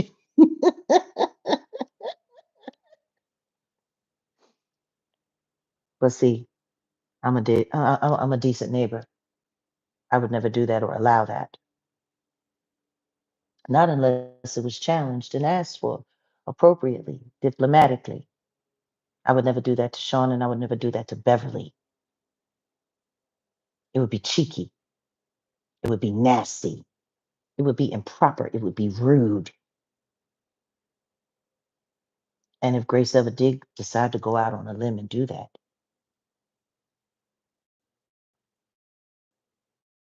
I will hold her accountable, and I'm quiet because that's the appropriate thing to do.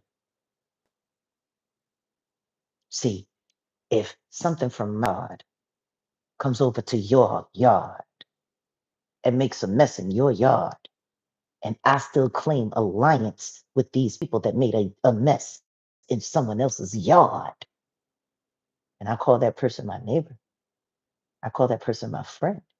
See, if I love my neighbor as I love myself, I wouldn't want anybody to do that to me. So I definitely wouldn't let anything that came from me do that to my neighbor. Put a 5 in the chat if you understand what I'm saying. Put a 6 in the chat if you do not.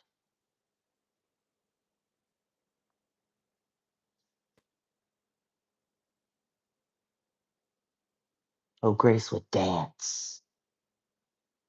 Grace would dance.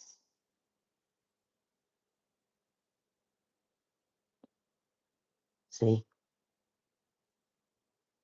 I would make great content out of it. But I run a platform that's built on integrity. There's no integrity in that. I could probably even pick up a quick 100,000 subscribers if I did that. Grace is so phenomenal. And yet I won't do it. We haven't done it. We won't do it. Want to know why? Because that would be rude. It would be boorish. And it would just be downright unneighborly. Sure ain't friendly. I tell you that. It sure ain't friendly. Honestly, it's kind of like a subliminal shot. All your people, wait till they come over and start working with my platform to act a plumb fool and start a bunch of crap about nothing while important things are happening and my life is being put in jeopardy. It's just downright not neighborly. We could fantasize. We could. Shit, if old Beverly ever wants to sit down and have a conversation based on pure esoteric abilities, she would not find a better opponent than Grace. I tell you that. I tell you that.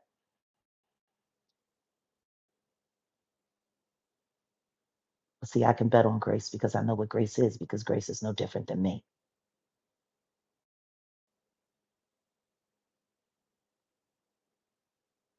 I wouldn't wish Grace on anybody in the wrong manner. That would be unkind and it would be taking advantage. See, not neighborly. So before anybody try to demand anything from me, why don't we be good neighbors? Come pick up your trash. Because if it's left here too long, by the rules of Japanese inspection, I declare I'm going to have to burn it.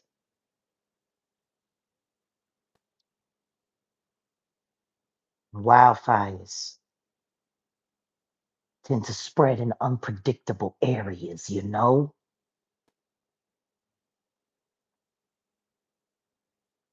This is a warning. This is a wildfires blow unpredictable areas. Do not make me burn this trash. It might end up fucking up your lawn by accident. I hope everybody understands what I'm saying. Put a 5 in the chat if everybody understands what I'm saying. Put a 6 in the chat if you don't.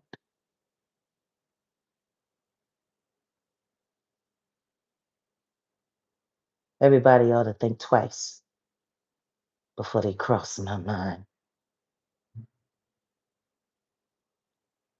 Seriously. I don't need nothing but an ounce of integrity to stand on. It will pummel anything not real anywhere around me. Come get your trash. Please, sir. Come get your trash. An apology would be nice, but I'm not counting on it. Just come get your trash. Because the trash that's running around in my life right now, 75% of it comes from over there. Come get your trash.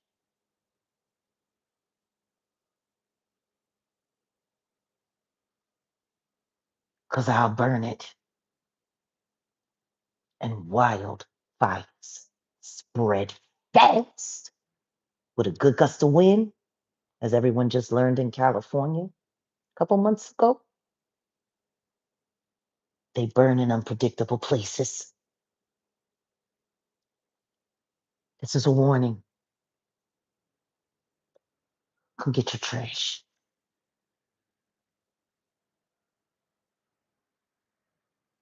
This is the first and the last time I will address any of this.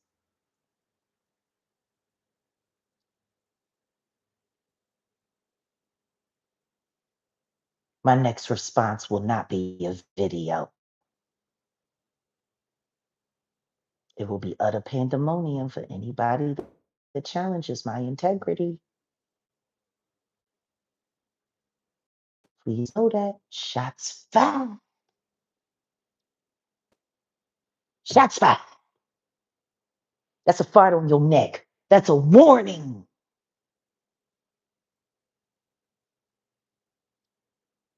It will be catastrophic. And it will be silent.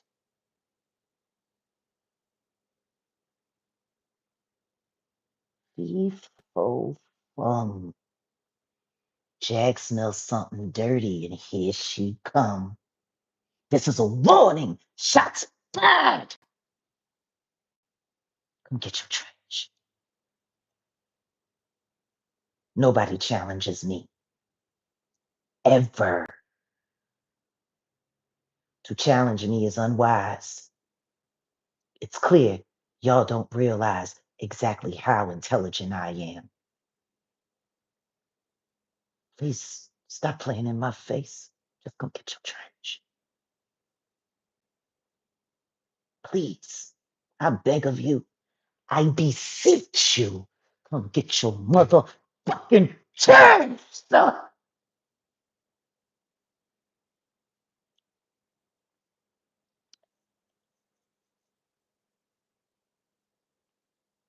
Don't play in my face. Fuck all your thumbnails and your catchy little titles. I am Jaguar motherfucking Wright, and I will not abide trash. Come get your shit. An apology would be nice, Come get your shit. Really. It's so unneighborly.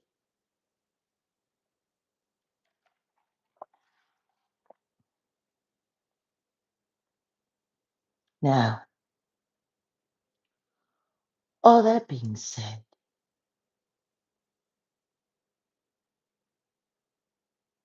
there goes your town hall. Just me. There goes your town hall.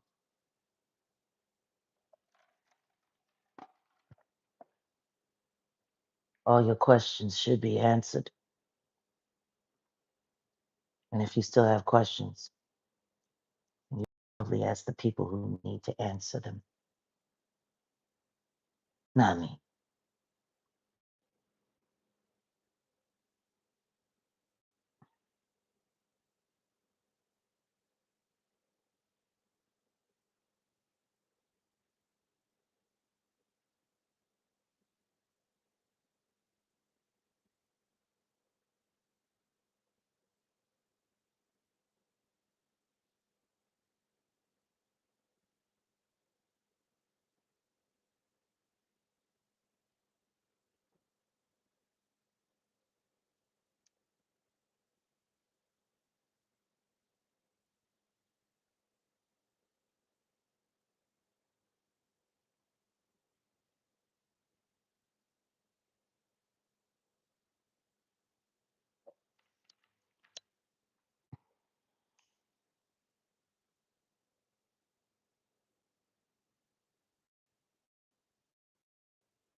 Mic check, 1 2 1 2. Can anyone hear me yet? Put a 1 in the chat if you can hear me.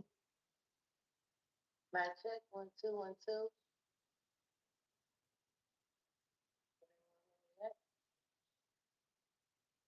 Put a 1 in the chat if you can hear me.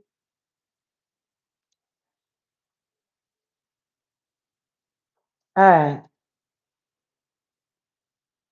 I guess they were trying to mass report this live. Go on ahead. I guess I said something that hurt people's feelings. Let's just take that little interruption. What I am going to do is I need to get myself together. Um, I have been in prayer and I have been fasting for days now. And so I'm about to break my fast. So I have to do that because I haven't really had a meal. Um, when I fast, I think so much better, so much clearer.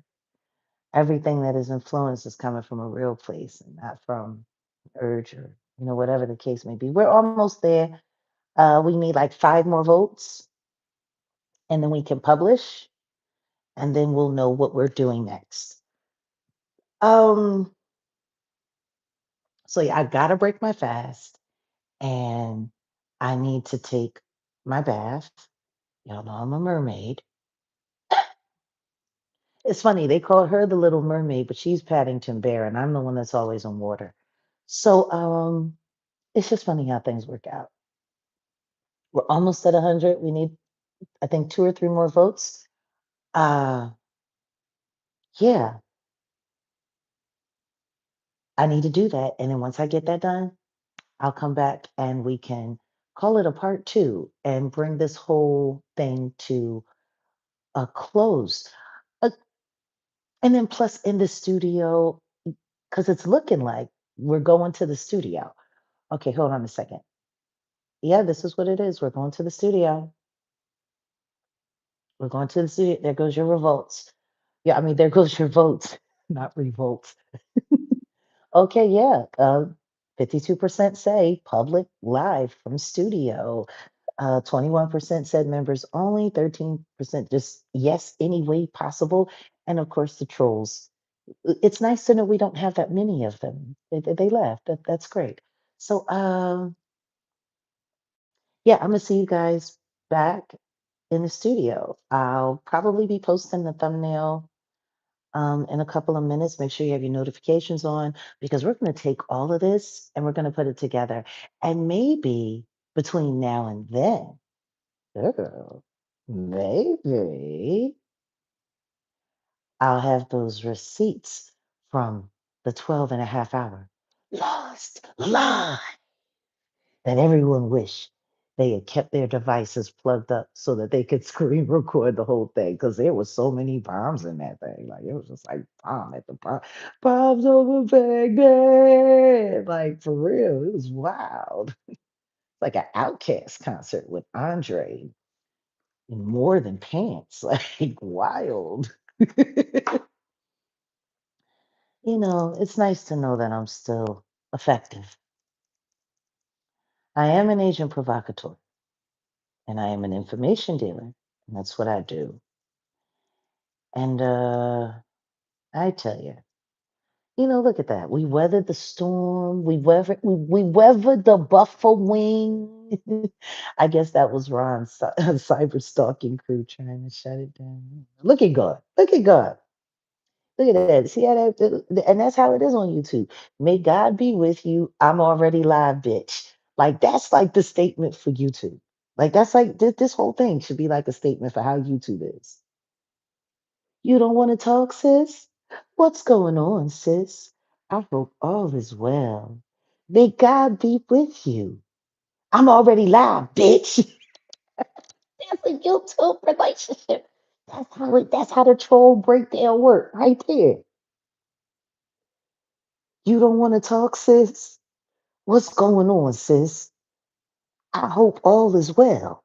May God be with you. I'm already live, bitch.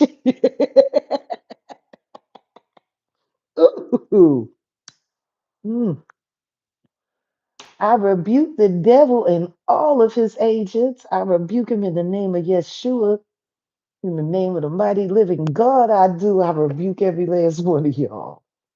How do you go straight from may God be with you to I'm already live, bitch? Like, I'm just trying to figure that out. Oh my God. Oh my God. Oh, it's just $ cruelty free artistry all together. All one word. Cruelty free artistry. All one word together. Cruelty free artistry. Oh my God. Auntie Leah, you've been dropping that Jags bread link for so long. I know it's weird, you know, but yeah, it's just cruelty free now. All one word. But man, thank you, Auntie Leah.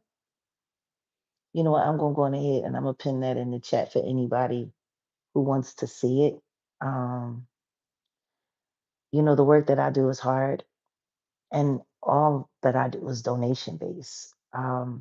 I dedicate 24 hours a day, 7 days a week, to devoting myself and my life to God's plan and His work and what I'm supposed to do. I mean, I ran from what He wanted me to do for so long. I've really got sick and tired of getting my ass kicked for just straight disobedience. And the truth is, I would rather get intact by like the entire world than to get smacked by God. Like for real. Like that's just what it is. That's just what it is. But when God told me, trust in this man like you trust in me,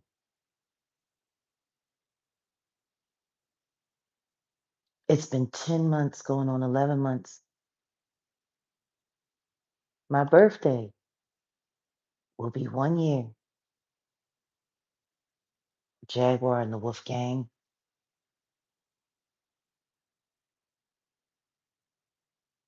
And even on the worst of it, my worst days are the best days of my life.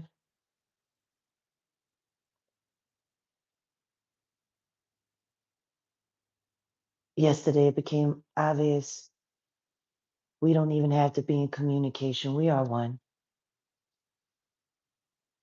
We are one. And God made sure that we weren't close to prove what the devil has been doing. Touch not my anointed and do my prophets no harm.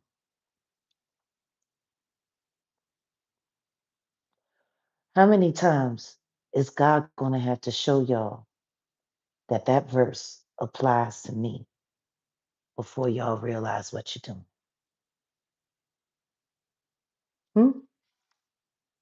How many times does God have to show y'all that I am his anointed? How many times does God have to show y'all that I am his prophet? The words that I speak, the bars that I drop, hot fire out my mouth, on fire for God.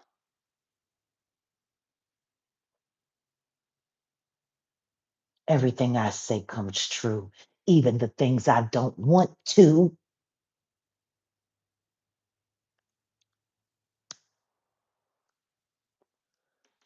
If that's not a prophet, I don't know what is. God, yep, God be like that. Again,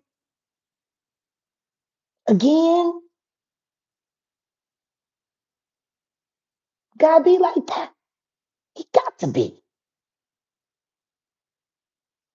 Watching his children running around destroying each other for nothing and not being able to do nothing about it because he gave them the choice to do whatever they want until he's left with no choice. Like Ayasha was saying yesterday in the Lost Live.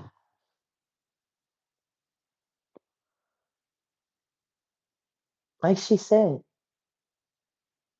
children can act a fool, but only until the parents step in.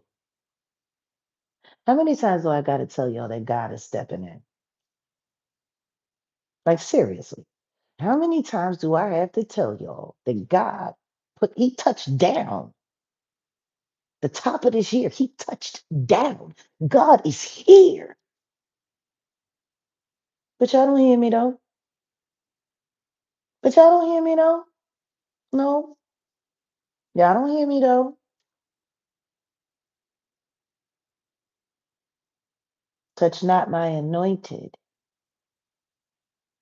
The gift that comes out of my mouth would have only been put there by God. Only. Daddy's home, and that's what I meant. Daddy is home. God is in control. I don't think y'all understand. Like that very scripture applies to me, like down to my DNA. I am anointed with God's holy gift and message and word. I prophetically tell y'all what God asked me to tell y'all in advance. You don't listen, and then it all turned out to be true. If that's not the definition of a prophet, if that's not the definition of anointed, then tell me, somebody tell me what is. Always.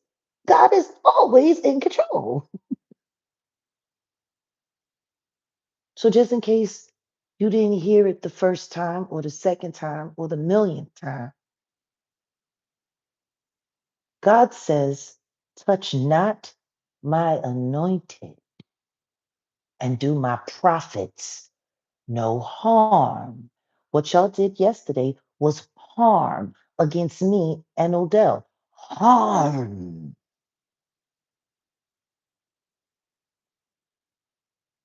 People have tried to have people put me in hospitals, stick me with needles, pump drugs in me that I shouldn't have had in my body,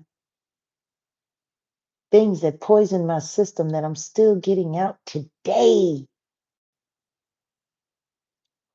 Today, still, those baths that I take, they're not just for my mental well being and my relaxation.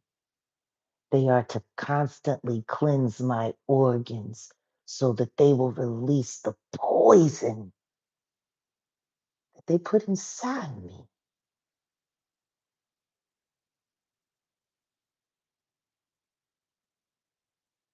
I should not be alive. How do y'all not understand that?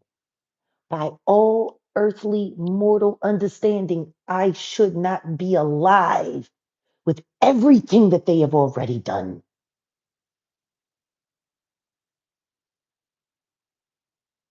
I'm alive because I follow God's practices. I am alive because I follow His word. I am alive because I practice the things that were taught to the ancestors that came eons before me. I am alive because I honor God.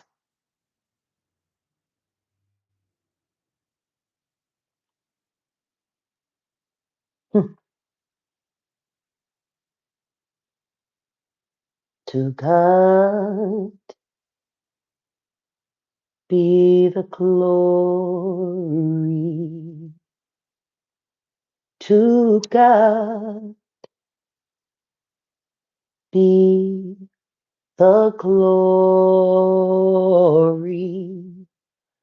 To God be the glory for the things, all things. To God be the glory. To God be the glory. To God be the glory for the things of love, the things.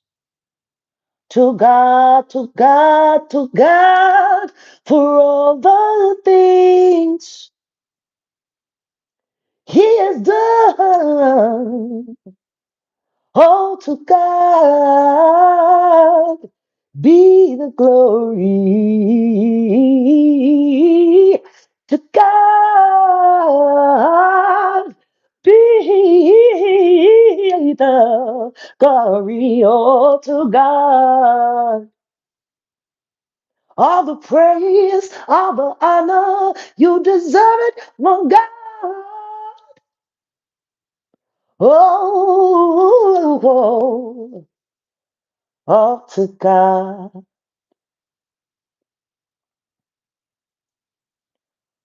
all to God, for all the many things, like protecting my life when people work so hard to claim it, for all of the things. For every time they thought they had me down when I already knew I was 10 times up. For all of the things.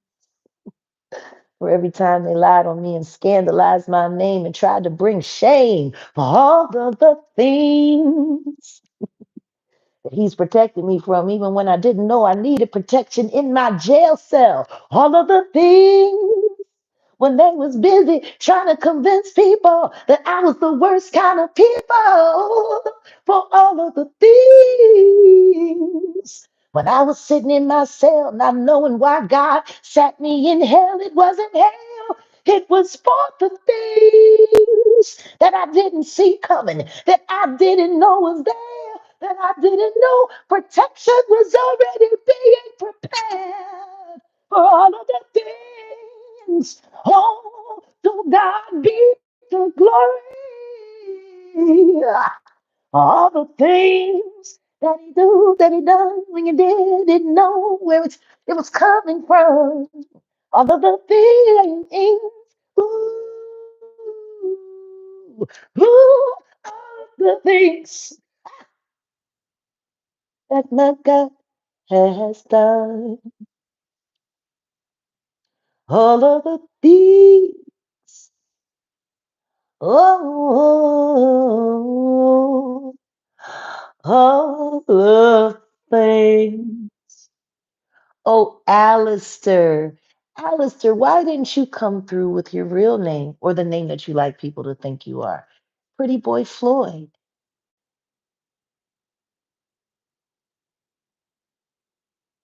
Because the only person that has a problem with me singing freely for the world to hear about it is Sean Carter.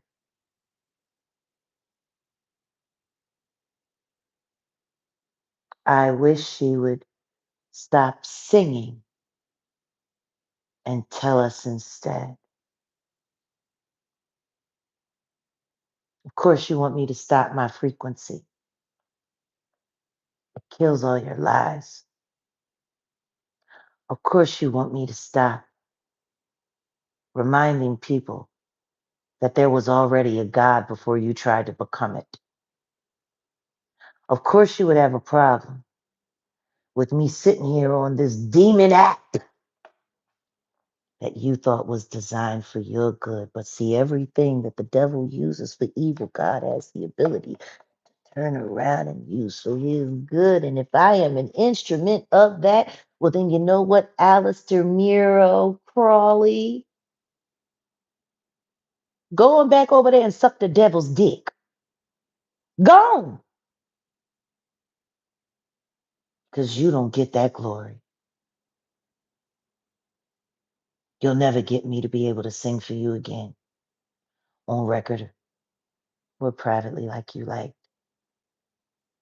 You liked it when you thought I was only singing for you. You liked it. You sat there and probably mentally masturbated yourself into a malaise, thinking of all of the souls you could steal from God using me. I mean, that is what you thought, isn't it? That is what you thought.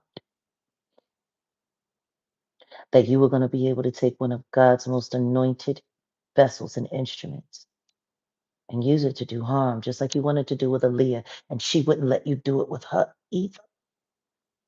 I am, without a doubt, by definition, the one that got away.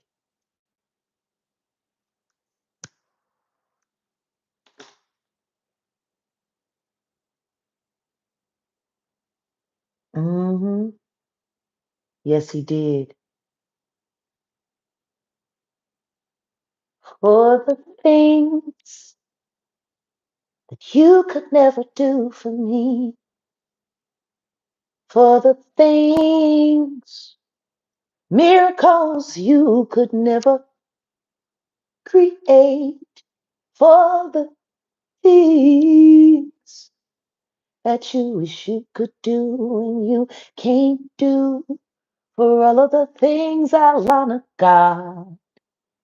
Just like I told you on that day, it's a nice office. It's a nice offer, but I already serve a God. Cause see that contract, that you wanted me to sign my life over to the devil, that personal contract.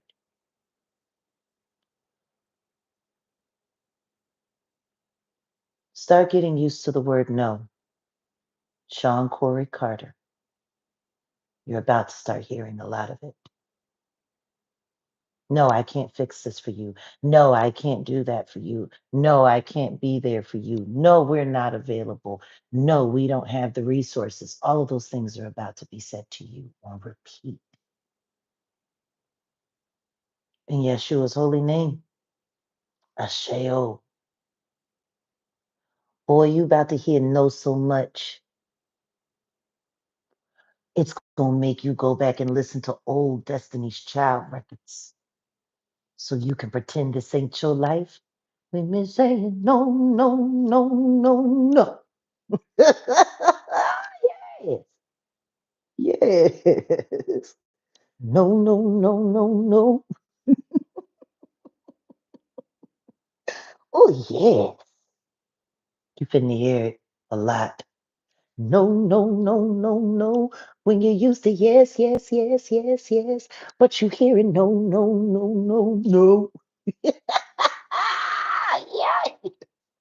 Where the banjo at? Somebody pull out the world's tiniest banjo. I hear a big lip nigga crying.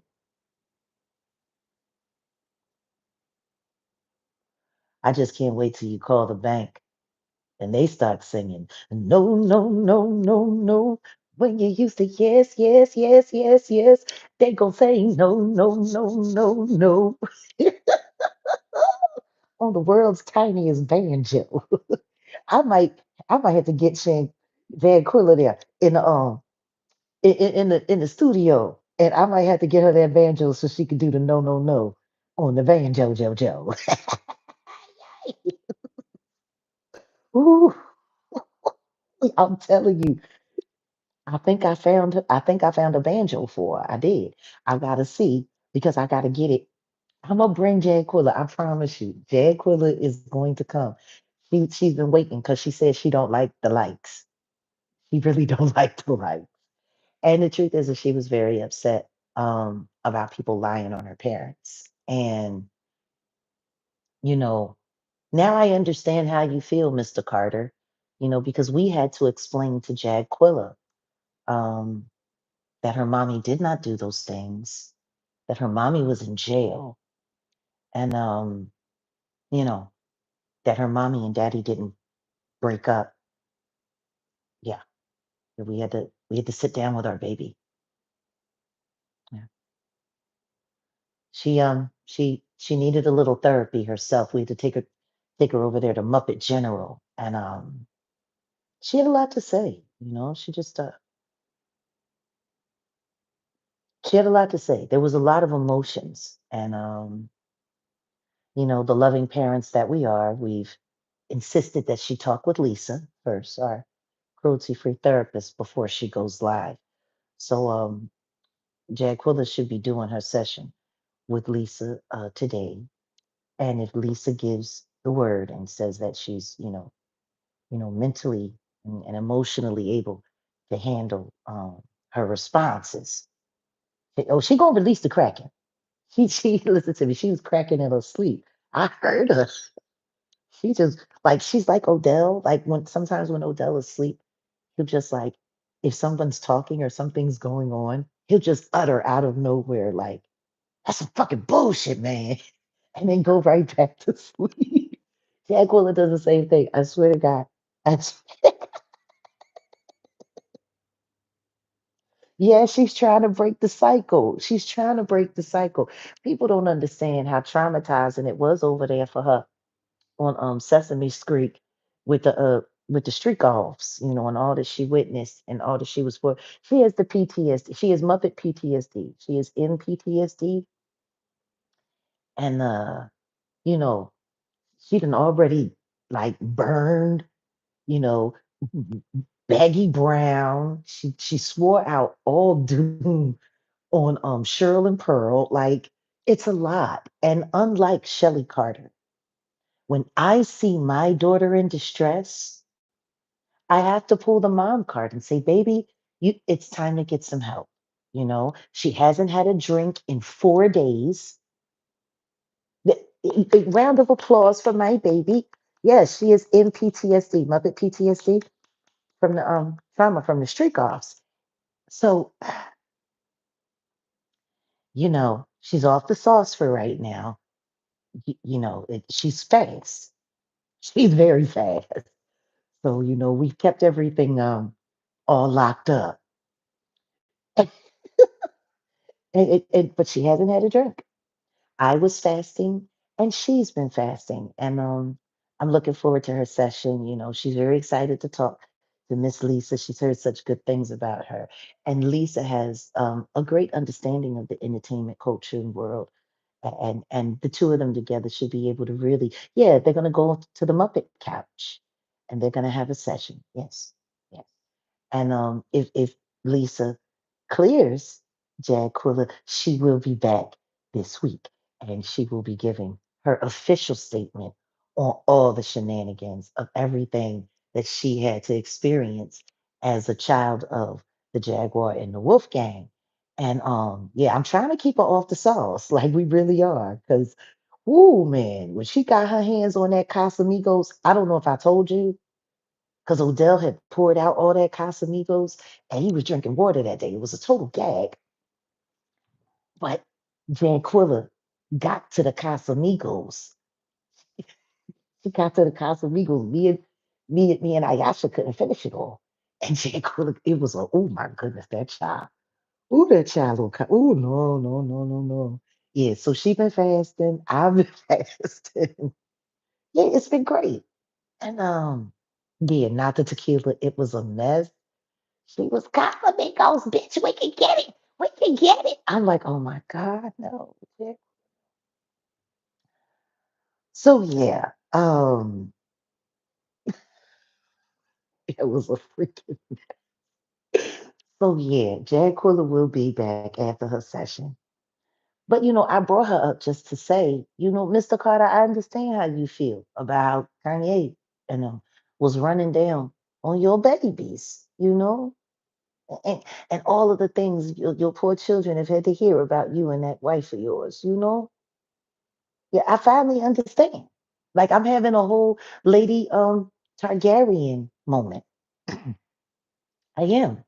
Because that day that she was gaslighting all of us over there with the owl people, and that day that she was over there doing all of that, and then she turned to Murph and said to Murph, "See, now that what Jag said to me, now I know how you feel." I'm like, "Oh my God!"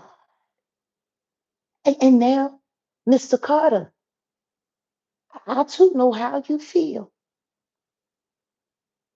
Having to sit down and explain to my baby that I would never use a remote control for anything other than changing channels on the television.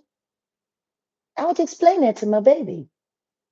Do you know how many times I had to pull the bottle away as I was explaining it to her because she was inflamed? She was totally triggered. She actually asked me if there are laws that allow Muppets to sue because she wants to sue every content creator that spread that vicious lie about her parents. She wants to sue them all for emotional distress. So you already know her and Odell are going to be talking about that. You know he's very big on lawsuits. Ah, it's a lot. So, Mr. Carter, I understand. I understand. Having to sit down and have uncomfortable conversations with your babies. Oh, she gonna get them. She gonna get them, child. She gonna get them good. Ooh, she gonna get 'em. As she should. She love her mama and she love her daddy. And he's a great dad to his Muppet children and his real children. He's a great dad. He's the kind of dad. He's the kind of dad that every kid should want to have. Really. Ooh, it's gonna be a Jaguar affair. So yeah, I'm gonna shut down now. We're gonna come back in the studio. We're gonna wrap this all up. And I don't know if Jaguar has had her session by then. She might pop up too. We'll see. So yeah, that's that. And that's all.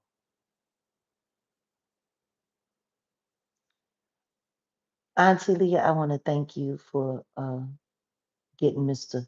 Alice to his right place. I'll make sure that I report him for terrorism as well. Come by here in the name that we know you by. Pretty Boy Floyd. Come by here in that name. I will. I'll make sure I let her know. So on that note, um, Monday morning manifestation, Monday morning update, part one. And part two will be coming back from the studio. Okay, guys, I want to say thank you to everyone who donated to the platform today. We appreciate you. Thank you for all the people that have been here. And thank you for the 651 likes. This was great. And it ain't 12 and a half hours, but I think we got a lot done. So I'll see you guys later. And stop calling my phone. Now I blocked you. Okay? I blocked you. Just stop calling my phone. Okay? Bye.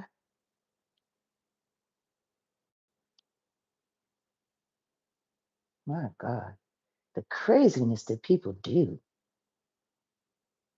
All just so they can go to jail.